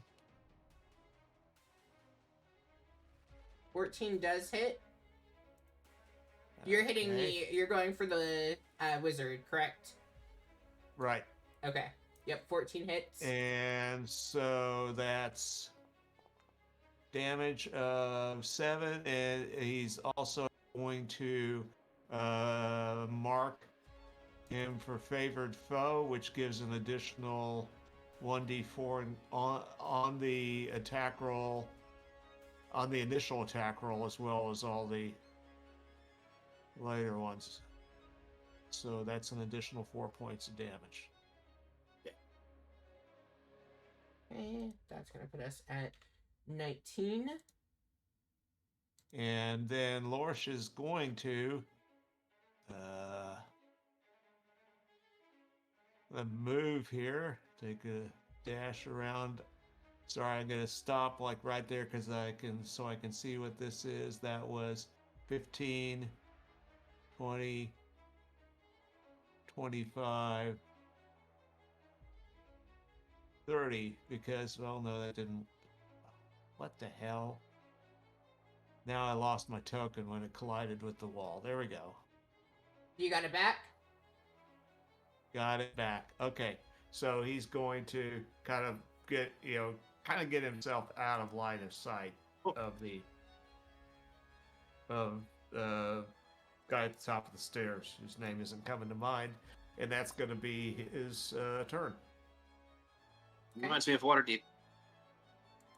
As this all has happened, so as you cast, as you shot your longbow at the elf did end up dropping its concentration on the bear, and so the bear is no longer enlarged as a result of taking that damage. Yay! Yay! Okay, that brings us to the bear.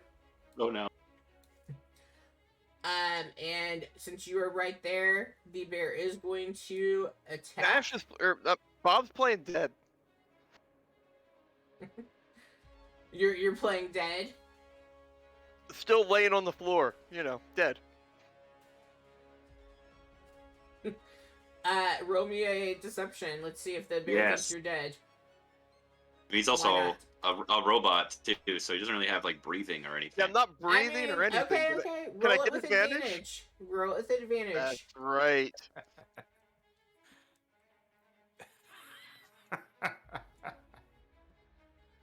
You asked the warlock to roll deception? I mean, come on. That's right. I think it's hilarious that Brad is playing a warlock because a few weeks before he talked about how much he hated Kenton, who, Ricky, if you will recall, was also a warlock. Yes, I remember the darkness situation. The mechanics are fun. Right. Yeah, so with that, the bear is going to move. I will let you take your little, since you did so well, you can even have an opportunity attack before he moves. Okay.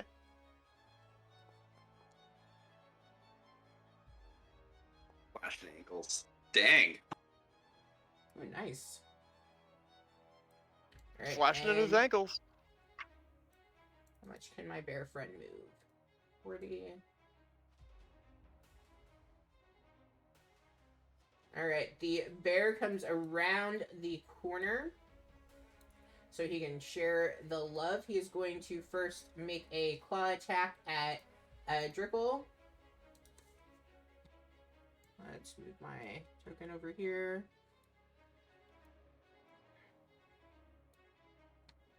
I need to come up with a better way of doing that.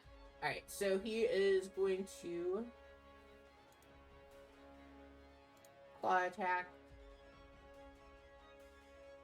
There's no wall there. That's not what I meant to do. Did it lay down and surrender? Well, no, That's what it's saying I can't attack because of a wall, but like Drickle is nowhere near the wall. So I guess I will untarget so I can hit.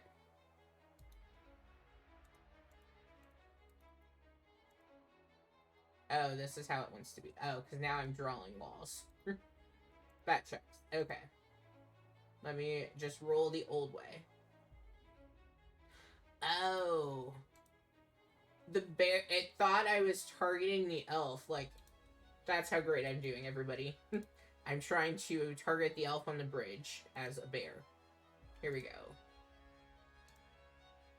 Alright, so the bear comes around the corner with its claws, missing Drickle, and then it's going to take a bite attack at Lorsh.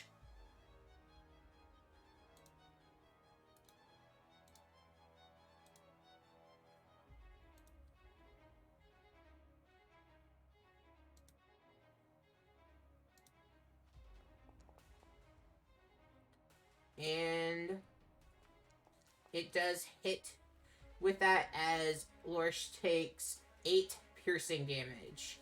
And that is going to be the bear's attack, and hopefully I get better at doing combat this way. That brings us up back to the top. We are going to see Noke, the elf, up here. And Noke is going to...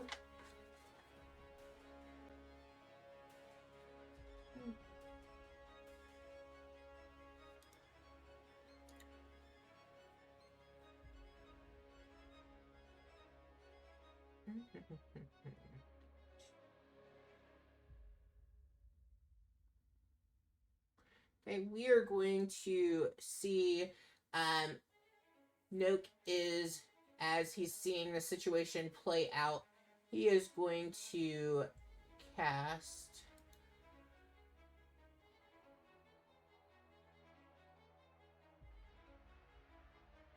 He's going to cast Expeditious Retreat on himself, and he is going to actually go inside the tower and out of sight from you all.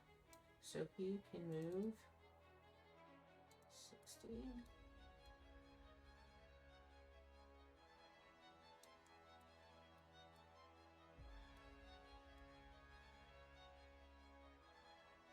Okay.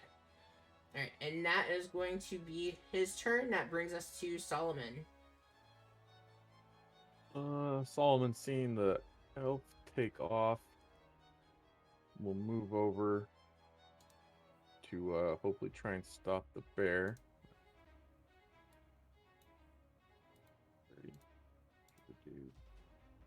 30. And he will fire. Yeah, I'm gonna do a firebolt to get on the bear. Okay. Click the right things. Correctly that time. Wow, 7 damage. And seeing Lorsh in a bit of a wounded state, will cast Healing Word with his bonus action. So, Zam. 7 points of healing. Nice. And that will be Solomon's turn. Okay, next up we have the dead hyena, so nothing. Bob. Bob, evaluating the situation, is going to Eldritch Blast the bear.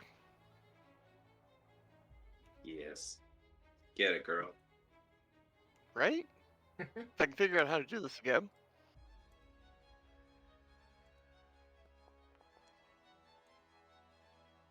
Just like that. Shazam. Nice. Solid rules. All right, yeah, you Eldritch Blast, and like, what do we see happen? This arc of white lightning comes out of Bob's hand and just completely vaporizes the bear.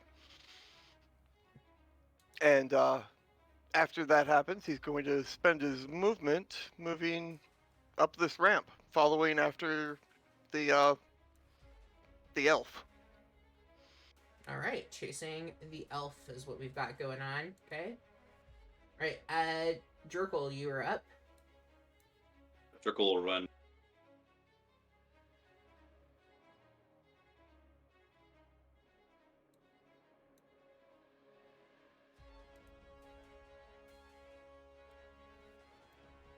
And I will fire off now.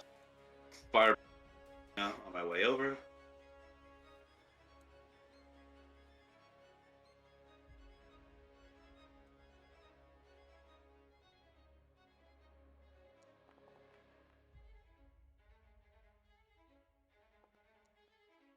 An 11 hit. Who are you firebolting at? This no, I thought I clicked it, but I think I accidentally clicked the initiative tracker by accident. Okay, who were you trying to hit? The hyena in the north eastern direction, behind the bridge. Um.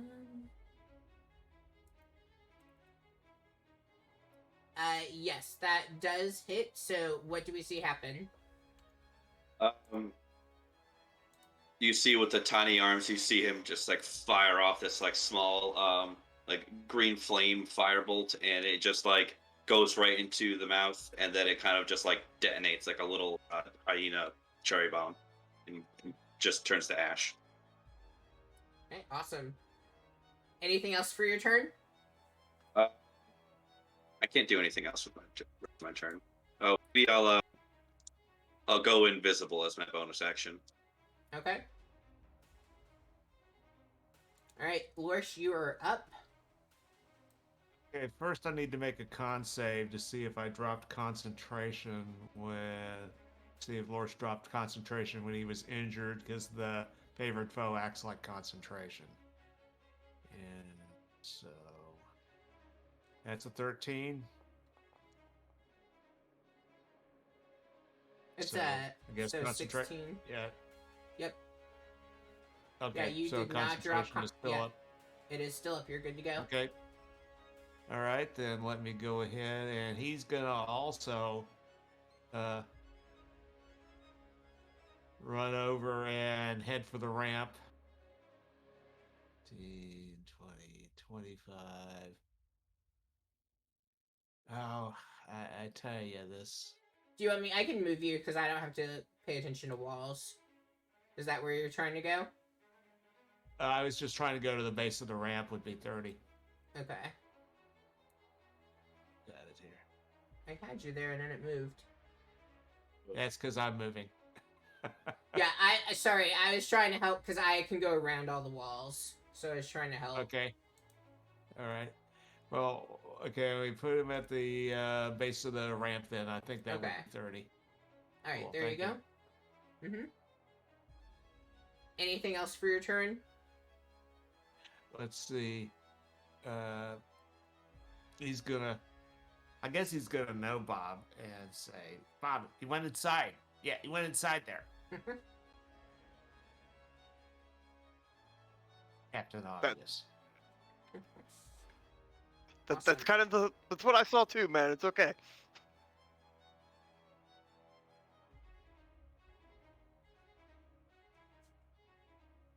All right. It is me.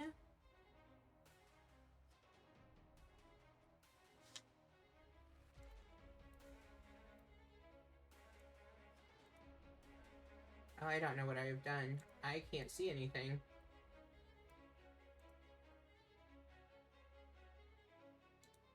There we go. Okay.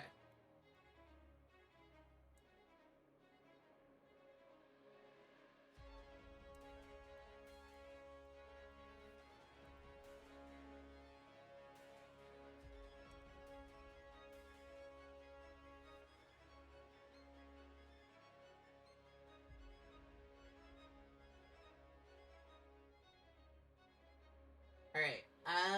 Give Give me 1 second, and then I will be ready to go to the next person. Not at all suspicious. Oh, wonderful. Okay. Alright, Solomon, you're up. Quick question. Will we have seen him go across this bridge over here? The one that's on the left. I'm not exactly sure how to ping. The one on the left side. Yeah, Where are you at? I'm here. Yeah, you would have seen him going across, Jess. And then, is there a door on this tower? Like a door to get in? On the ground level? So these towers are up high. The Gotcha. small one is about 30 feet off the ground. Okay. In that case, I am gonna go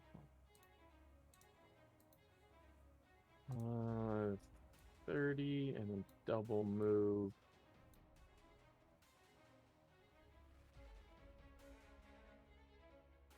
Of course.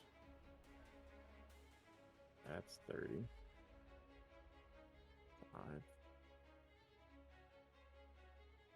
5. Nothing in this room, right? I don't know what you're talking about. There are beautiful trees and flowers. It's a lovely garden area. Nothing attempting to kill me in this room. Correct. The flowers are not attempting to kill you. And then I'll head to this other door.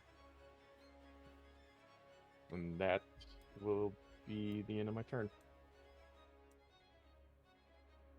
Okay, that's gonna bring us to Bob. Maybe it's gonna bring us to Bob. Bob is moving as much as he can. Okay. Bob is also on the wrong layer to modify things. Why are you breaking things? That's a hobby. That checks.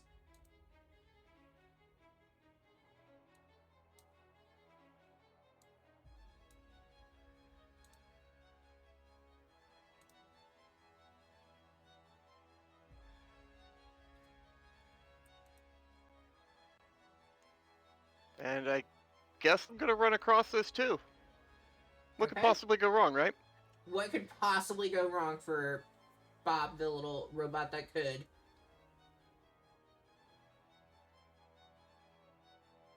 Maybe there's a fire-breathing dragon waiting on the other side. An owlbear. We could hope. Alright, 55 feet, that's it. God. Look at you go. I don't want to hear anything about owlbears. Oh, you don't want to be best friends with them in this campaign? I don't want to be best friends with owlbears, period. 3 in a row. Drickle, you're up.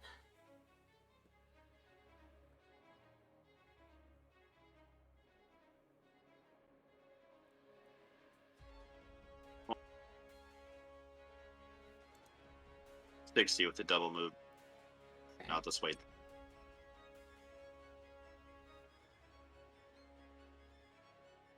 Anything else for your turn? No,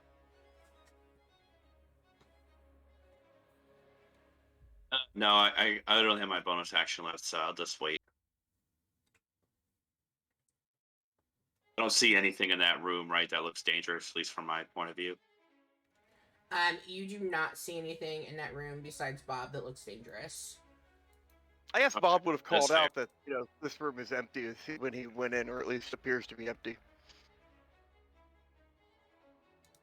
Okay. Yeah, no, my turn's over. All right.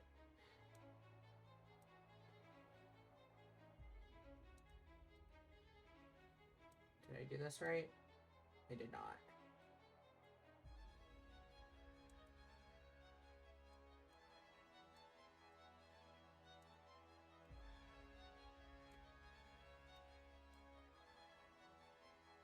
Okay, we will just pretend. All right. Well, brings us to my turn. as you all are moving your way into the large room, you do suddenly hear. Excuse me. Did we move? Did we just go to the front of the? Did we just go to the front of the initiative order because Lorsh hasn't? I know. It's my turn. Okay, just make. Yeah.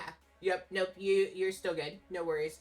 As you all are moving into the room, and then Lorsh, you being outside, you actually see this happen while the others hear it. Drickle, you might. Yeah, you would probably see it standing on the bridge if you are able to see that third tower. All of a sudden, you can hear and like even feel as those twigs and branches that make up the roof, something just burst out of it. And looking on, you're not really quite sure what to make of what you're seeing. At first glance, you're a little unsure. You feel as though you are watching a bed fly up into the sky, but then it also looks to be kind of like dragon shaped as well. And you see this burst through, and then that will bring us to Lorsh. Your turn. Okay. And this burst through. Let's see. I can't quite figure out where that happened from. It happened from the large tower or the smaller one It to happened from the smaller one to on the west side of the map. the. Yeah. Oh, it's that. Oh, shit. Draco, as he says as he's running because he yells his friend's name incessantly. There's this thing in the sky. It kind of looks like a dragon. I think we better, it was 15, 20, 25, 30. Yeah, I think we better, I don't know, do something. Look up.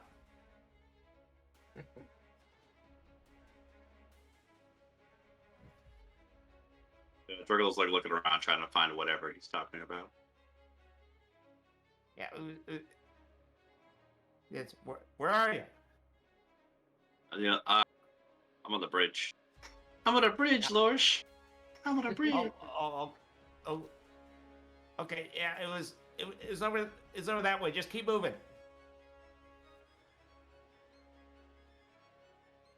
Alright, Lorsh, anything else for your turn? Oh, I think he's caused enough confusion. Alright, and then that will... Let's see.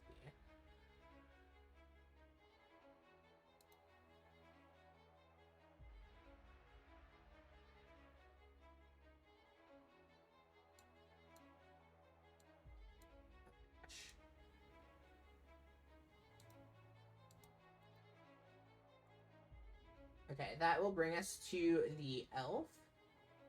And...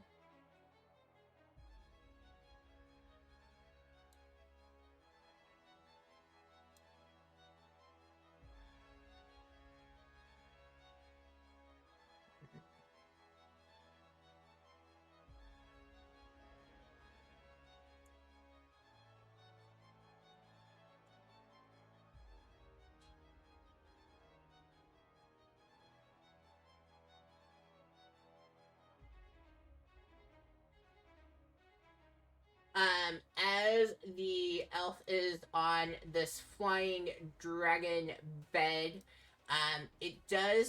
the elf, he cast lightning bolt, onto the middle tower. So if I can have, Bob, if you can make a dexterity cool. saving throw for me. Lightning bolts?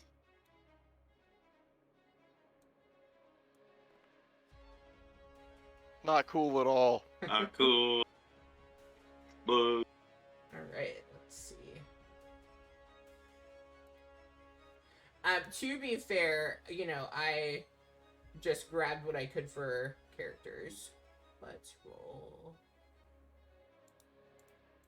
Okay, I got more And spells. proceeded to murder them. It's fine. I rolled less than I was supposed to, but yeah, I'm pretty sure I still proceeded to murder you. I was gonna say there's no way he could just smoke him.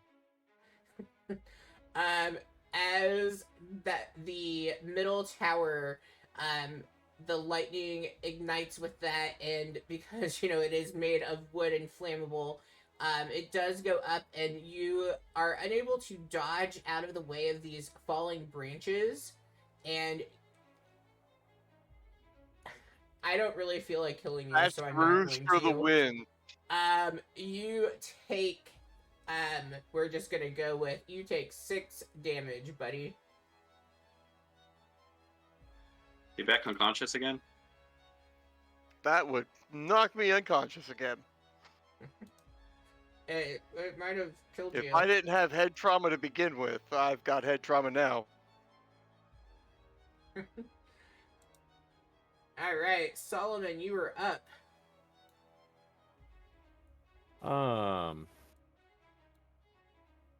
Did I see where that lightning came from? Because I don't see the icon for the elf guy. The elf guy is in the 3rd tower, so because of the walls, you probably, and you're not in, he's up above. He's on the dragon bed that just burst through. So he's inside of it now, what you're saying? Or he's outside on top of it. Can I see him? Yeah. From where you all are, let's see. Is he Yeah, like you would above be- the tower? Yeah, you would be able to see above the tower to see him. Cool.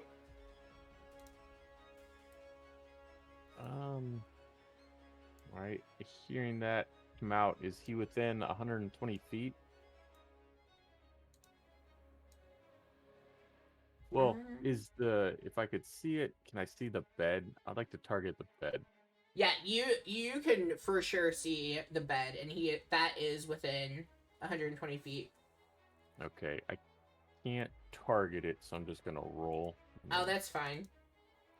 No. Target is blocked by a wall.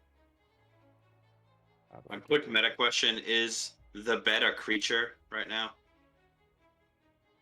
Yes. So the from what you can make out is the bed has been transformed into this bed dragon type thing. Gotcha. All right.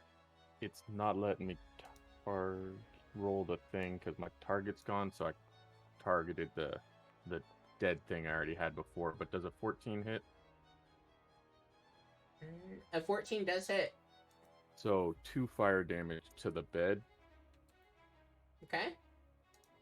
And then I'm going to look out across to the sheep that's still standing out in the middle of the field, kind of like a dumbass. And I'm going to go, get in the tower! Save yourself! And then... They shave yourself? Like shearing? Yeah, shave yourself. I need some mittens. No shaving. Talk about the sheep. And I'm going to stay put on the bridge. Alright. That'll be the end of the turn. Okay, that brings us to Bob. Let me roll that for you. Gonna enjoy a nice nap.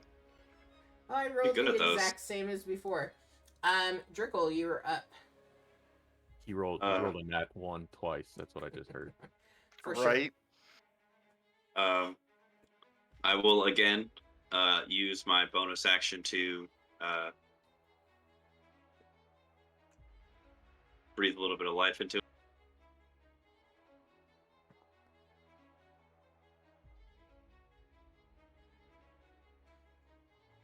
I might have missed it again.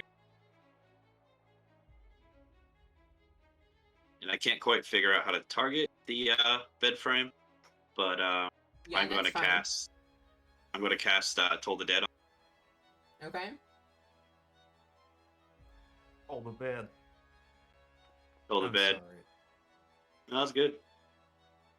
Alright, and I need to make a wisdom saving throw.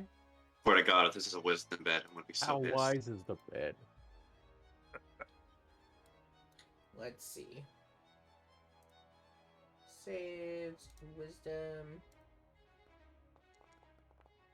Exactly how does the bed perceive Toll of the Dead? What does it hear?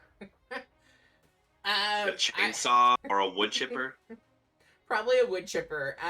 The bed does not pass, so it's gonna take 7 narcotic. Nah, I can't speak tonight. It's gonna take 7 damage. We'll do simple. That caused all the ones. polish and veneer to come off the bed, and it just looks very aged. There we go. We're Okay. distressing the bed. Anything else? I will run inside. Okay. So that way I can kind of like, if he doesn't move, I still have line of sight. But if not, yeah, I'm inside and hiding. Is there a canopy in this tower over here, or? That tower is the garden area, so there's not a canopy. Go that way instead. I'm sorry. Well, that one's on fire. If that Be makes a careful, difference this to one's known to burst into flames. Well, you. I'll just stay there then, I guess. Okay. I mean, you can move into the fire. I just wanted you to be aware. No, there's already somebody in there, so like I don't want to intrude. All right. The bed is up. Where's an autonym gotta go to get some peace and quiet? And I need to see. Okay.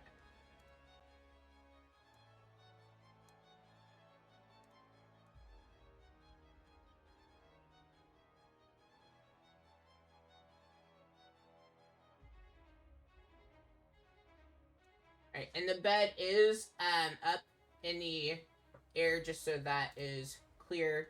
And the elf is on the bed, so it's going to fly over, and it is hovering up above the garden. Let me move our elf friend with it. Okay. And we need. Ooh, it is like moving slow. It would actually be here.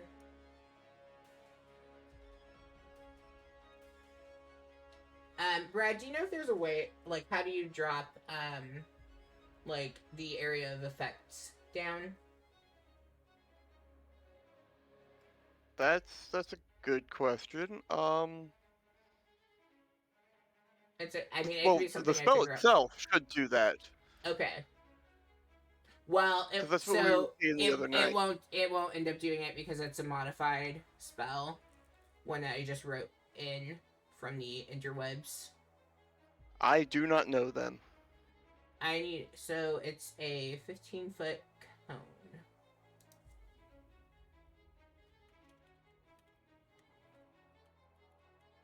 So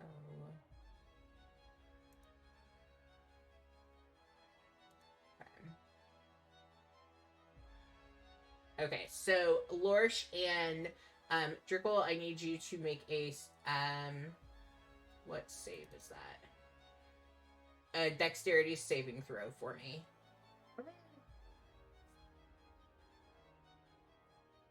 Yeah. Ooh. Okay. Oh, look, a bird. Okay, and I need to call. Lorsh, you are going to. So what you all see is you see this bed with the elf on it come flying, and it is going to start shooting at you with it. It has like a breath weapon, if you will, and it's shooting like wood splinters at you. And Lorsh, you are able to Horrific. kind of quickly dodge away, and you only take 2 piercing damage. Drickle, you take 5 from that. Woo! Okay, and that will bring us to Lorsh. Lorch is just simply. I mean, if it's up and it's there, then he's got a line of sight on the elf. Going to. Let me make sure I've still got him targeted, and he's gonna go ahead and take a shot at him. Okay, I want to move his. Well, he would be up, so that would be fine. You won't have disadvantage on that. Nice. 16 hits. It does, yes. Okay. And then there's also the it's 10 plus the roll for favored foe. Let me go grab that. Yeah, go for it. Yeah, and an additional 3 for a total of 13. Damn. Okay. Into this. And with that, he's going to. He's just gonna. Lorsch is just gonna run over a couple of. As soon as I can get here, he's just gonna run over a couple of feet and go. Oh, damn it! Sorry. It's okay. I'm fighting to get this to work. Over here and get, just run 10 feet over to where these are and say, and yell. Okay, where's Bob? Where's the metal one? Somewhere warm. Somewhere toasty.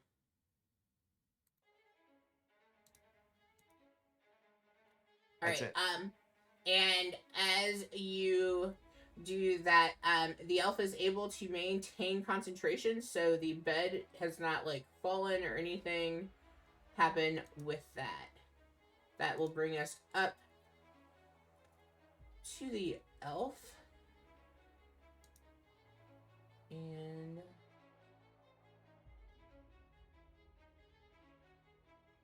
we are going to see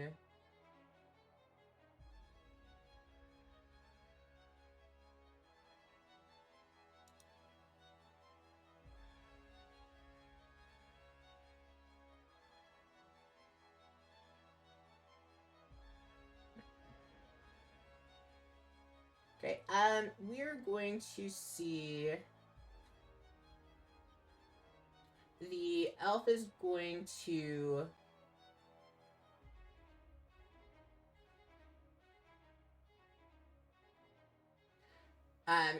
go ahead, and as you all are watching this, you suddenly see the elf and the dragon bed.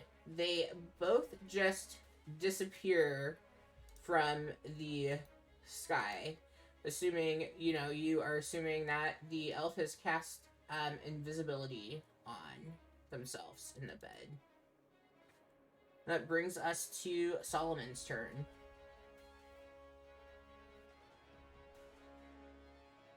Okay. They're both. Yeah, I can't see anything. Sure can't see them.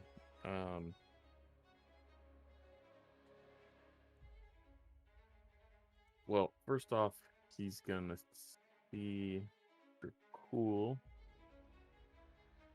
Then he's in rough shape, so he's gonna target him with a Is Drickle healing invisible? word. Not right now. And that one wasn't a great roll, but That puts me almost at full. oh, okay. I only have 8. Oh yeah, it is Y'all are babies. first.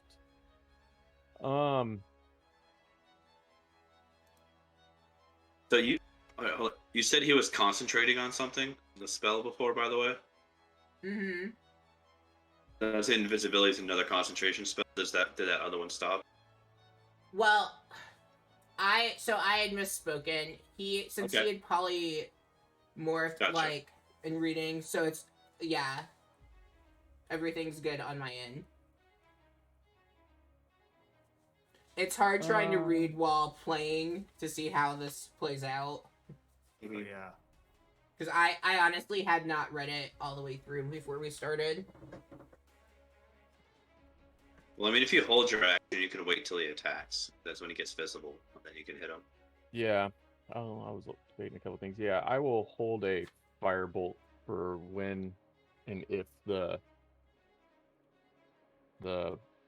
elf becomes visible again. And that'll be my turn.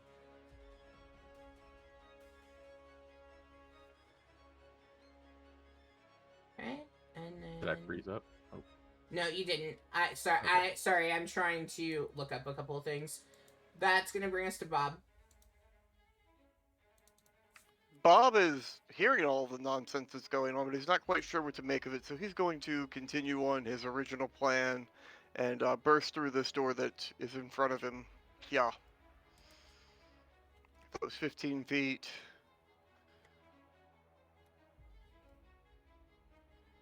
That's 30. I guess I'm still inside. So, yeah, can he keep moving? Are you taking dash to move then? Yeah, I think I'm going to take dash to move. Yeah, you can keep What could moving. possibly go wrong? Because this building's on fire and I want to get out of it. So, Salient point. Are you gonna jump out of the window? Because that one is the tower you were moving towards is 30 feet up. I thought, but what's with this ramp here? The ramp that it's gonna lead to a tower. Okay, but is the ramp coming out of the tower that I'm in and into the tower next door? Okay, I see what you're asking. Yeah, I mean, it's not going down all the way, so, like, it would be like a bridge. So, like, that would probably Yeah. be... Is it a like... bridge between the two towers, I guess is the question. Yes, it is. Okay, so then, yeah, we're going to continue the dash to here, and I'm in there. So you're in the Eastern Tower now? Is what you're saying? Okay, I am in the so- tiny little eastern tower. Or the- I guess what I was trying to ask is, are you trying to leave from that tiny tower? No, I am in the middle of that tiny tower because that's the last place that I knew the wizard to be at. I Got did not it. witness the flying bed coming out of the building because I was unconscious or Right, pinned under okay. a log or something. Okay, that's fair. I just wanted you to note, like, that wasn't ground level, if that's what you were going for. No, was what that I understand. Yeah. Okay. Cool. Alright, Drickle, you're up. I will move to this side, and I will hold the Toll the Dead. Actually, no, I will hold another Firebolt as well for either one of the bed or the elf. I'll decide when the time comes when we become visible. But yeah, I'll just hold a Firebolt down low.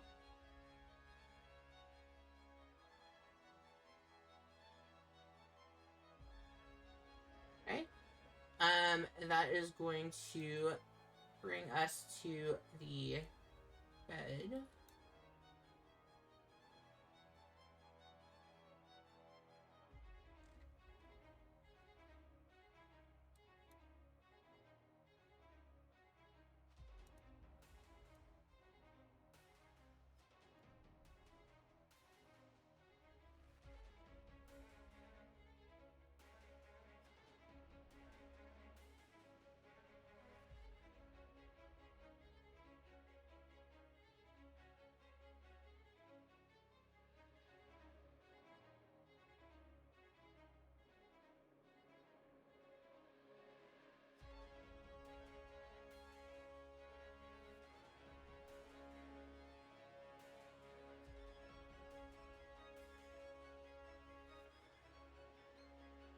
Okay, and then that will bring us to Lorsh. Your turn. Okay. looking all around. No bed dragon, no elf, and apparently no way of seeing him. It's a, yeah.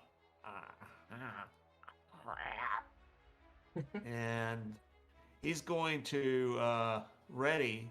I mean, he's going to knock an arrow and basically ready a shot, but he's also going to want to get out of. Right now, okay, this garden area, it's open. It's open to the top. It's like how it's like 10 feet up, and then That particular area is. Yes, that one is. Yeah, it is 10 feet from the ground. You were right. okay. Well, let's see. So we've got a couple of trees here. If he's able to get, there, is he gonna, at least is he under half cover from at least part of the sky at that point? Oh, yeah, I would say that he has cover. I was just wondering if he might have half cover for at least in a couple of directions. I would say, because, that's from the top down, so I would say from the top going down that you would have 3/4 cover, but then, because it's a tree rather than a bush, from, like, the side angles, I'd be willing to give you half cover in one direction, but Right. really, because you'd just Okay. be standing by, like, a tree trunk. Yeah, that's all I thought. Okay, cool. Well, he's moved to there and he's holding the shot for Ben Elf and his whatever. Yeah, Okay. that's it.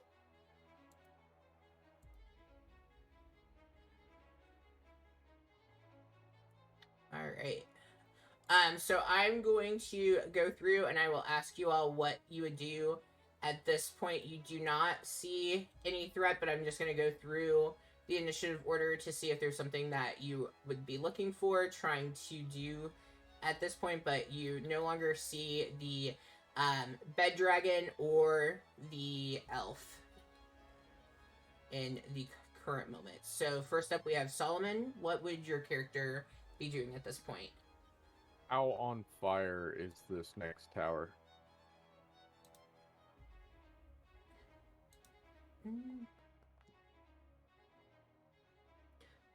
It is about a fourth of it is currently on fire. So the area that Bob was. Seeing Bob run out.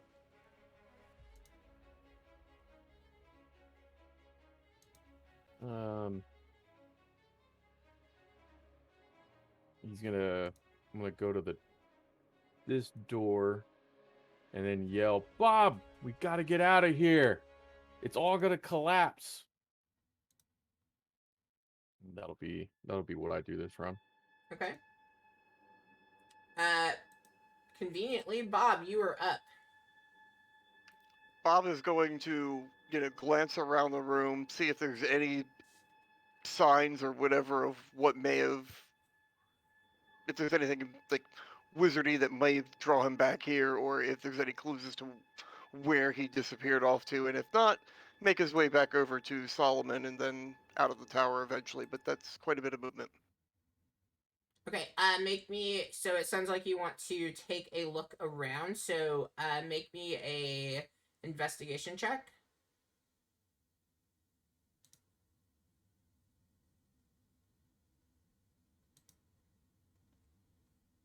That's a number.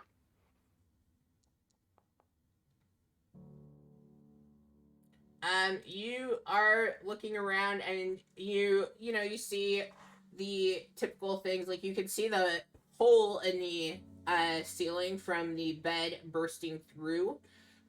You also, you see a wardrobe and a desk. You can see the bookshelf because you were aware of it, that our little sheep friend Shinebright had mentioned.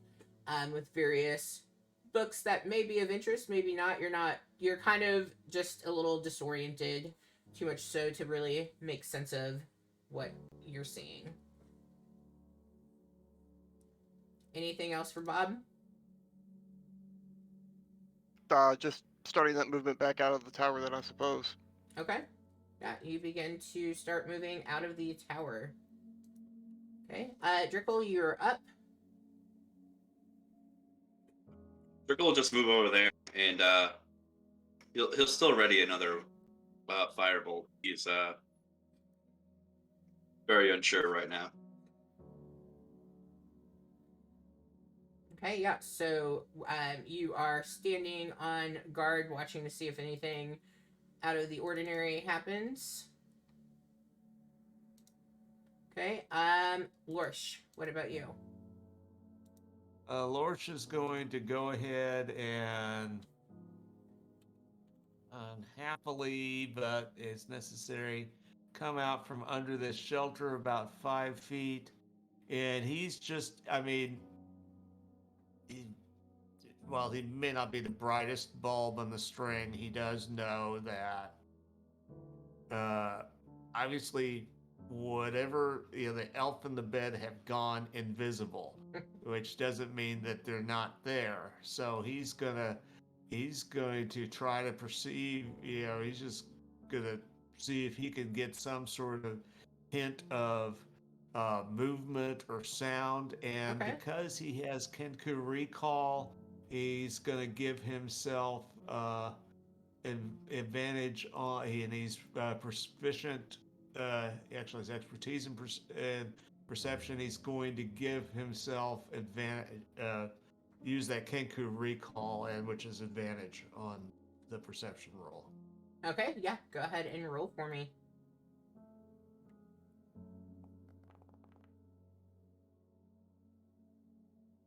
Roll the wrong one. That was performance. I'm sorry. Oh, it's okay. Ignore that, please. Yeah. No, he's not. He's not a bard. Okay.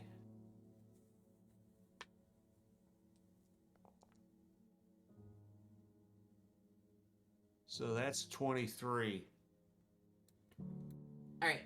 Try it. With a 23, so as the bed dragon was soaring away, you did kind of like feel a shift in the wind direction for a moment, and like you just, like your feathers kind of stood up as this was happening, and you have a strong sense that the bed dragon and its elf took off in the northwest direction.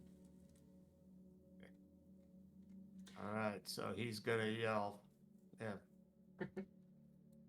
Yes, he always does. Hey, he went northwest. He's headed that way. The bed's going. It's going that way.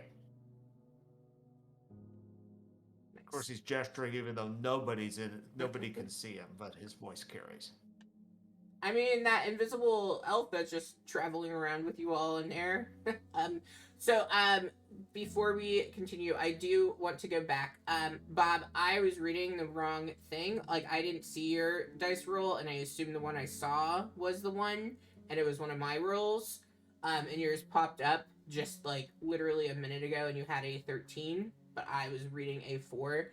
So just to kind of revisit, you would you would know that on that shelf, like, there were spell scrolls and things like that would have stood out to you if there's anything that you would want to recall and do with that. Well, I would have grabbed whatever, but yeah, I would have grabbed the spell scrolls at that point. Okay. Yeah, so we will assume that you grabbed those and dashed out, not really looking, just kind of grabbing what you could and working on getting out. That makes sense. The building was on fire, yeah. Okay, so we are out of combat.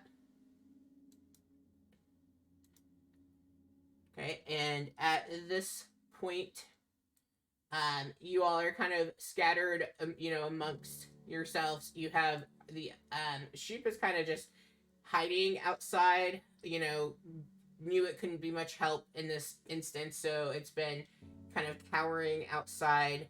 And but the bed dragon and elf are gone. You have the hyenas and the bear that you've killed in the combat. What would you all do as a group? The next thing I would just check this room next to me if there's anything in there of use. But I mean, it looks like this tower is just gonna keep burning. So, So the area that you're standing next to, Drickle, you go into it, and if you need to use the bathroom, that would be an appropriate thing for you to do. You found yourself an outhouse. that's Smelling of a lot of bear shit, because the bear was in there right before all this started. that's the question. Does a bear shit in the woods? No, it's in an No, outhouse. shit's in Truly, the it's in the outhouse. outhouse. There might be even some charmin or whatever there. Probably not. That wouldn't have existed, but we can pretend. Okay. It's Any- the 3 shells all over again.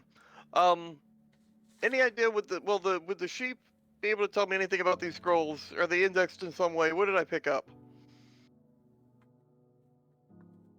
I'd say also. Yeah. So you're gonna work your way out to talk with the sheep? I mean, He's the only one that could possibly help me at this point, I think. Which is the weirdest thing to ever say. Well, so I'm proficient in Arcana. I could always look at it as well. Yeah. I'm gonna So go ahead. trust the guy that I know before the sheep. You're not gonna ask the sheep. All right. Roll me an Arcana check then. I like that number. Oh, that's a great number. 20. Dirty 20. You have found yourself another scroll of speak with animals. What's that? Just call me Dr. Doolittle. I know you enjoy talking with the animals. Yeah. So I'll speak to the. Let's talk dirty. I hope the that wizard. comes back to haunt you. It probably will. Do you know where he might be going? I mean, I don't think we have your wand.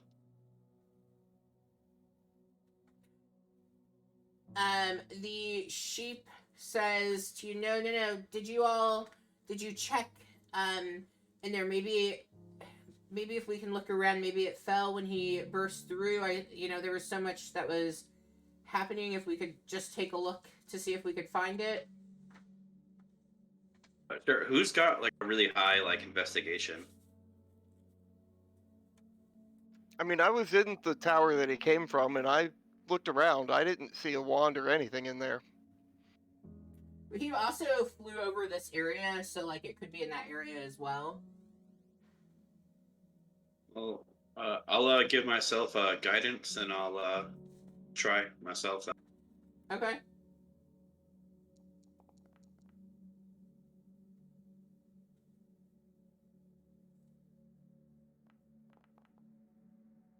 Oh, 16. nice. Yeah, so you begin walking around, looking, trying to see if you can find it. It feels as though it's like a needle in a haystack. You're searching. You're not really seeing anything. But then you give it, just to humor the sheep, you give it one last walk through. You're not even really on this last one looking, but you happen to look down and you see, you assume it's just another twig from all of the commotion that's happened bursting through. But you do find the wand. And as you pick it up, you're kind of underimpressed by it, and you're a little weary of it. It looks damaged.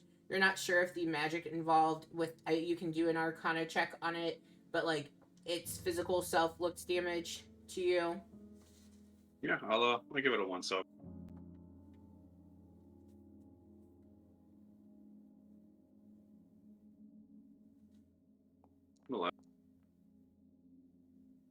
Okay.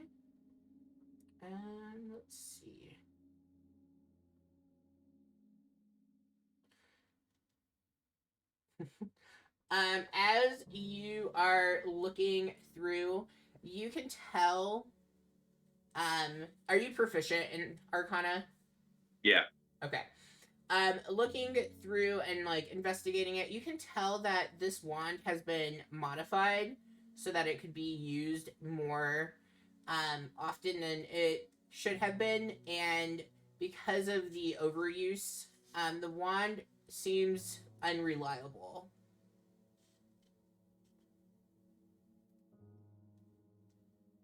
Drickle looks at it for a second, looks over at the sheep, looks back at it, looks over at the sheep, and points it at him and tries to use it.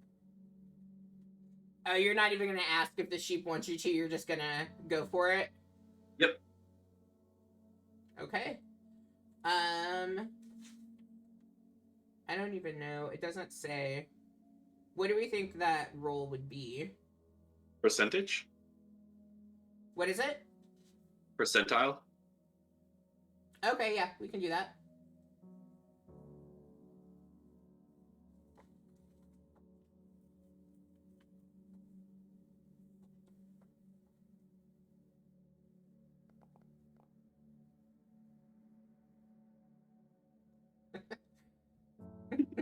Those are really low odds right there.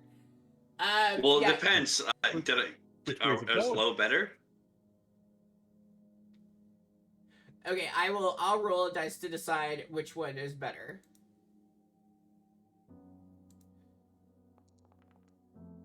Okay.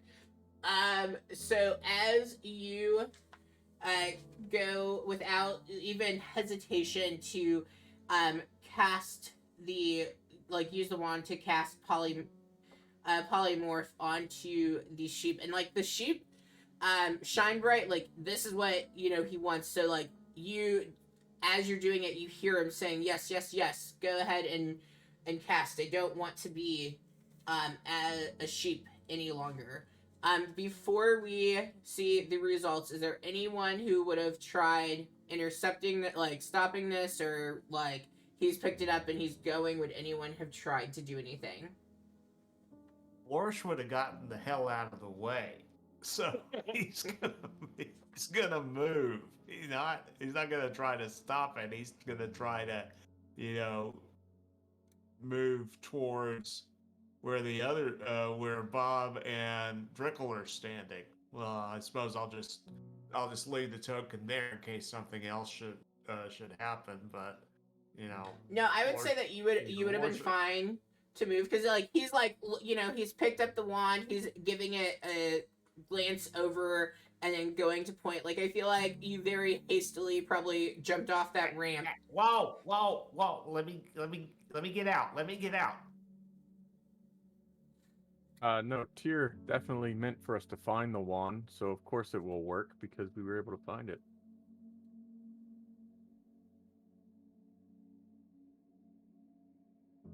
I mean, as long as he's not a sheep, like, we did the job, right? Yes, technically right's the best right.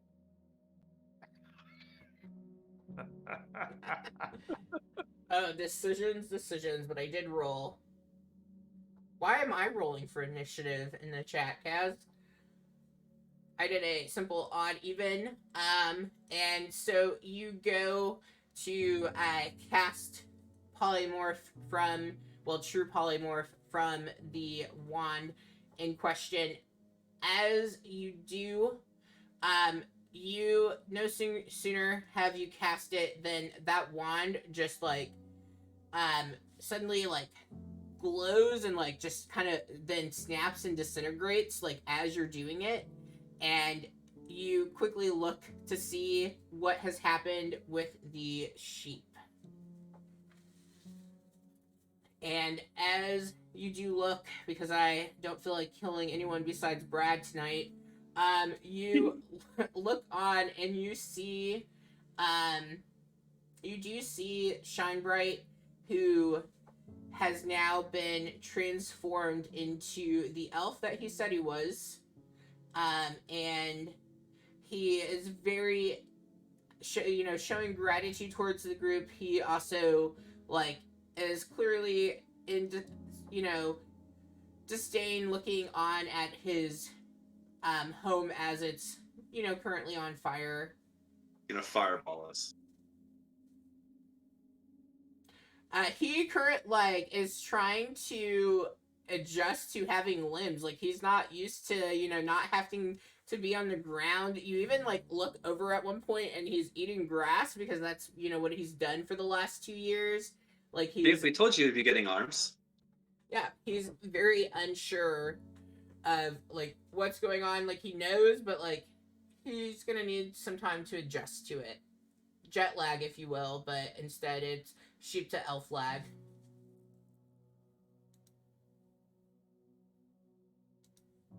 How are you feeling, sir? Are you is your stomach unsettled? The grass helping? As you ask that, he realizes he's eating the grass, and he quickly spits it out. And I'm not used to this. All I've had is grass and twigs, maybe an occasional berry for the last 2 years. And he's frantically kind of trying to brush his tongue off of the taste of the grass. It's not the kind of grass that he would like.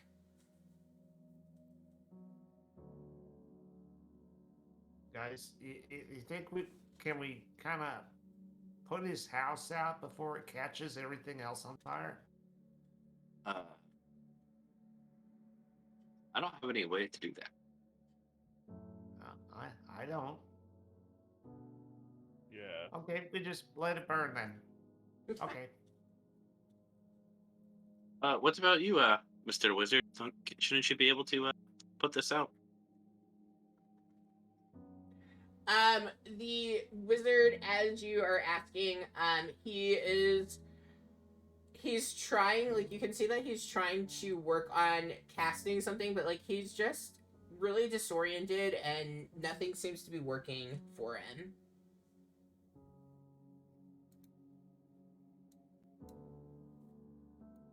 And he's surrounded by a bunch of fools who keep poking at him. Yeah, so you're gonna put that out then, right? Oh, well, I'm sure you can grow a new one, right? It's only going to be 1 tower. The garden and the tall one. Maybe the garden will catch too. He Looks like a as job you all are well talking, done, fellas. as you all are talking, he says, all I cared about was not being a sheep. I guess I can't be too picky about how that came. I'm no longer a sheep. You can't blame him. You gotta blame your apprentice. Did you not totally see him fire lightning at it? It's crazy.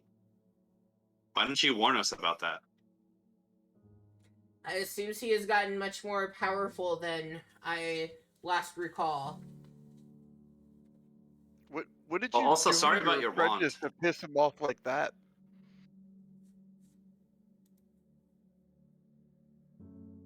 I suppose that wand was something I probably never should have made to begin with.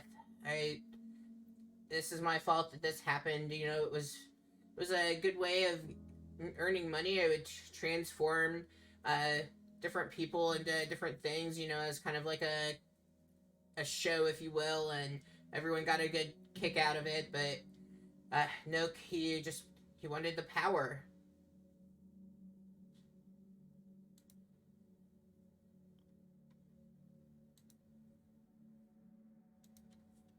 Well, I'm sorry. Can you say what was that? He was like a traveling show, and he would turn power. people into different beasts. I think it was the last thing he wanted you to remember. Lots of power.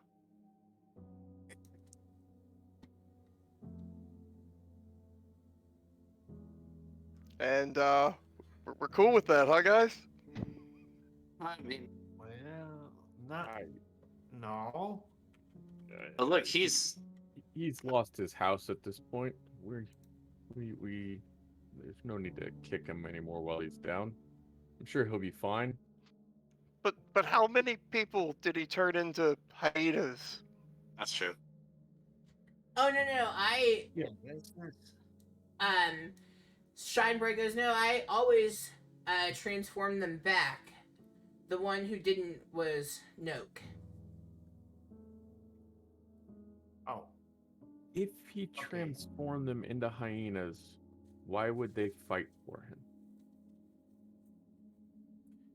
Why would you need true polymorph if you were going to turn them back?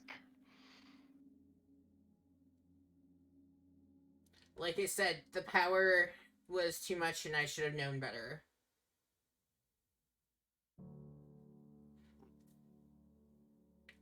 Having gotten his bearings a little bit more in order, he begins to cast, and if this doesn't work, it's fine. We're just going to pretend. Control flames in order to stop the fire on the central tower there. Oh, why don't you look at that? You actually can cast spells. It took me a minute, but yes, Nice. it seems it's coming back to me now. As you see Trickle load the crossbow and put it away. I'm gonna go searching through those two far buildings and then trying to make sure there's no more hidden enemies over there. All right, roll me a stealth check. Torch is gonna. Yeah. I'll even use the thing again. The invisibility.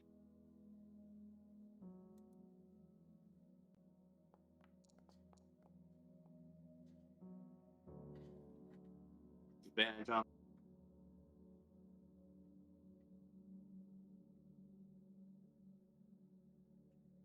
The second one, the advantage is a little better. 15. Okay. Yeah, you go walking over there, trying to, be cautious of in case there is something lurking. And then as you go, the small one that is over there, you open it up, and what you see inside, you see a room that looks pretty well abandoned, if you will, pretty dusty and whatnot. Just kind of looking in it, you would assume that might have been Noak's room before everything happened. When he was just the assistant rather than, the one turning everybody into hyenas. You're saying it's empty? There's a bed in there and there's a desk and chair in there, but everything's covered in cobwebs. I'll go fishing through the desk, see if there's anything in there.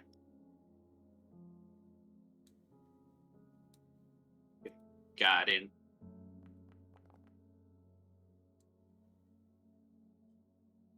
You go looking in the 10.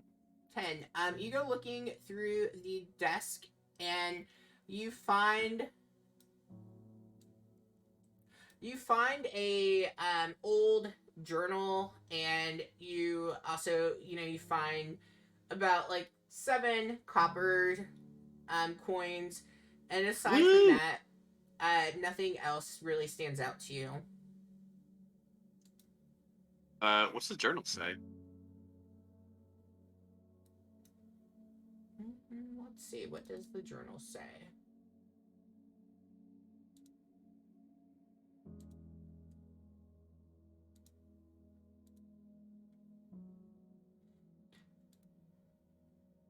You open up the journal and are thumbing through. What languages do you speak? Common and Thrakreen. Okay. As you are thumbing through, the intricate handwriting, it's very beautiful, but you don't. Also primordial. Sorry. It's okay. You are not able to decipher what it says.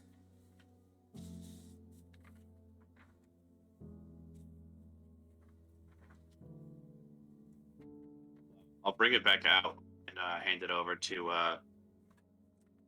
Shine Bright over there. I think I found his journal. I can't read it though.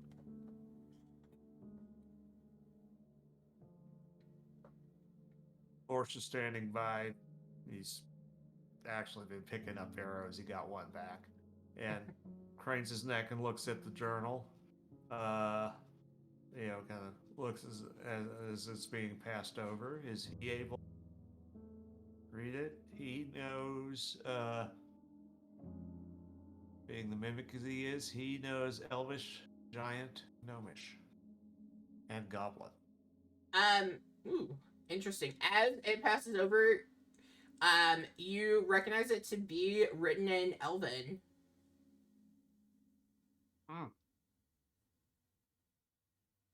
Are you going to intercept to read it, or are you letting it be passed? Lorsch is gonna take a grab for it. Yeah. Oh, here, let me see. And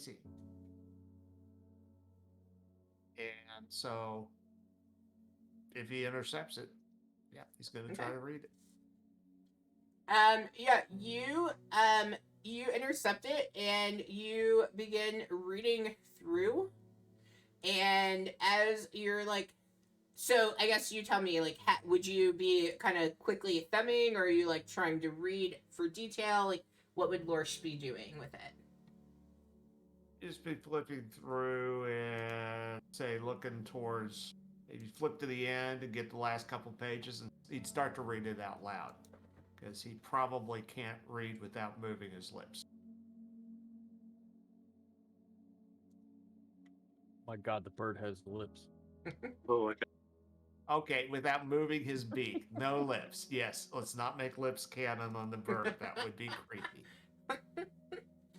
Yeah, you begin thumbing through, and at the point where you like start reading and stuff, and maybe because you're going so quick, like it doesn't really catch to you, but you begin to read aloud, kind of like midway through this journal. You are reading aloud a poem, and I'm not great at improv, so I'm not going to try. But as you are reading it aloud, if you could blush, maybe you would. But you realize that this journal does in fact describe Nook and his deep feelings for Shine Bright.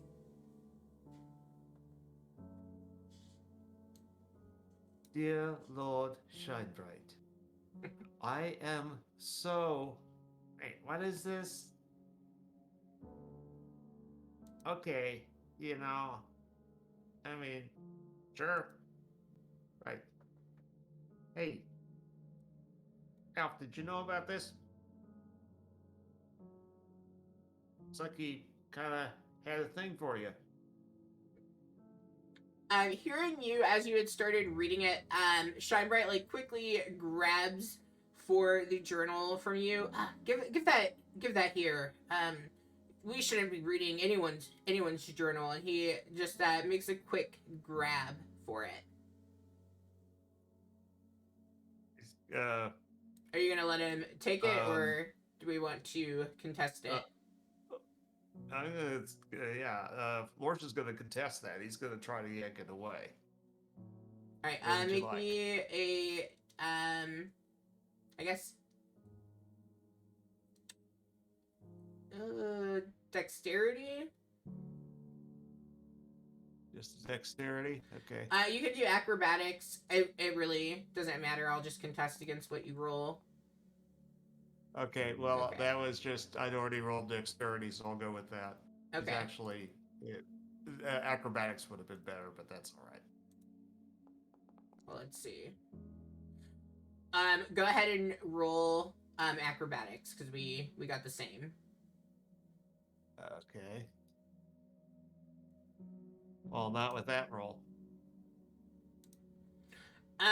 So yeah, you both have like grabbed on, and you're both kind of pulling at it. Neither one of you seems to be getting the upper hand in the struggle.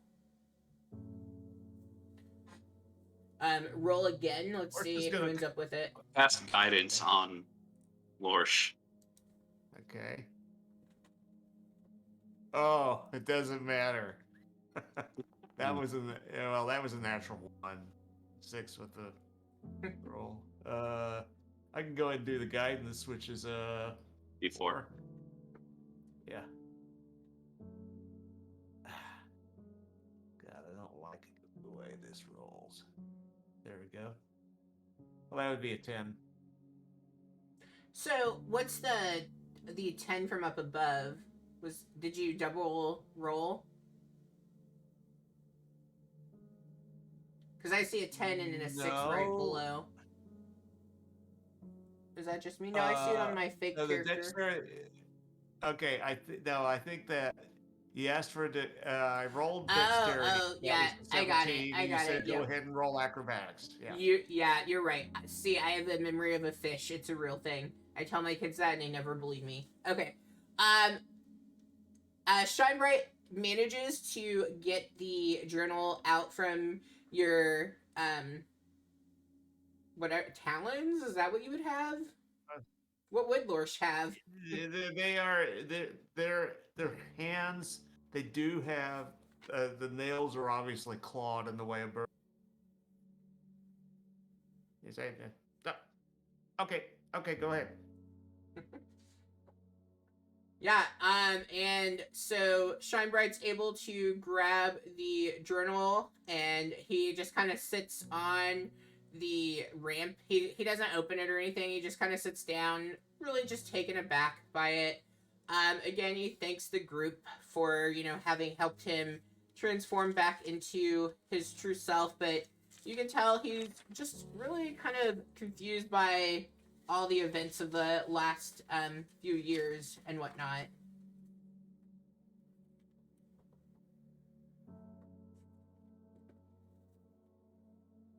Okay. Y'all want to get some dinner? Yeah, It's look around it's at a the. weird day. This is hold on 1 second. Shine Bright, you're paying for dinner. Shine Bright looks at you and says, I didn't you find some coin in there that can pay, I suppose? Nope. You gotta have something in your room somewhere. Well, I mean, you gotta remember, he's been a sheep for 2 years, so, like, he genuinely probably doesn't have any way of paying. Yeah. You can go work some shifts over at the inn, We just, saved him. He covered in. Shine Bright says, is it still, Kura that's the cook over there? And you all would know that, yes, it is. Oh yeah. Yeah, I'll check in with her. I'm sure I can work something out. Excellent. Yeah, that sounds real sure. Okay. All right. Well, I'm pooped. And looks like Bob had a rough day. Yeah. Yeah. I Bob don't know needs why a Lorsh nap. is- I don't know why Lorsh is sounding like he's suddenly sounding like he's from Brainerd. I'll get that fixed. Okay, so you all are going to head on back to the Wayside Inn. Yes. Yeah. Okay, awesome. Yeah, you all kind of follow the trodden path that you had made previously and begin to head back towards the inn. And once you get there, and I guess Shine Bright is coming along with you all. Yeah. Yeah. Yeah, he has to pay. Go work he his has first he has shift, to right? work.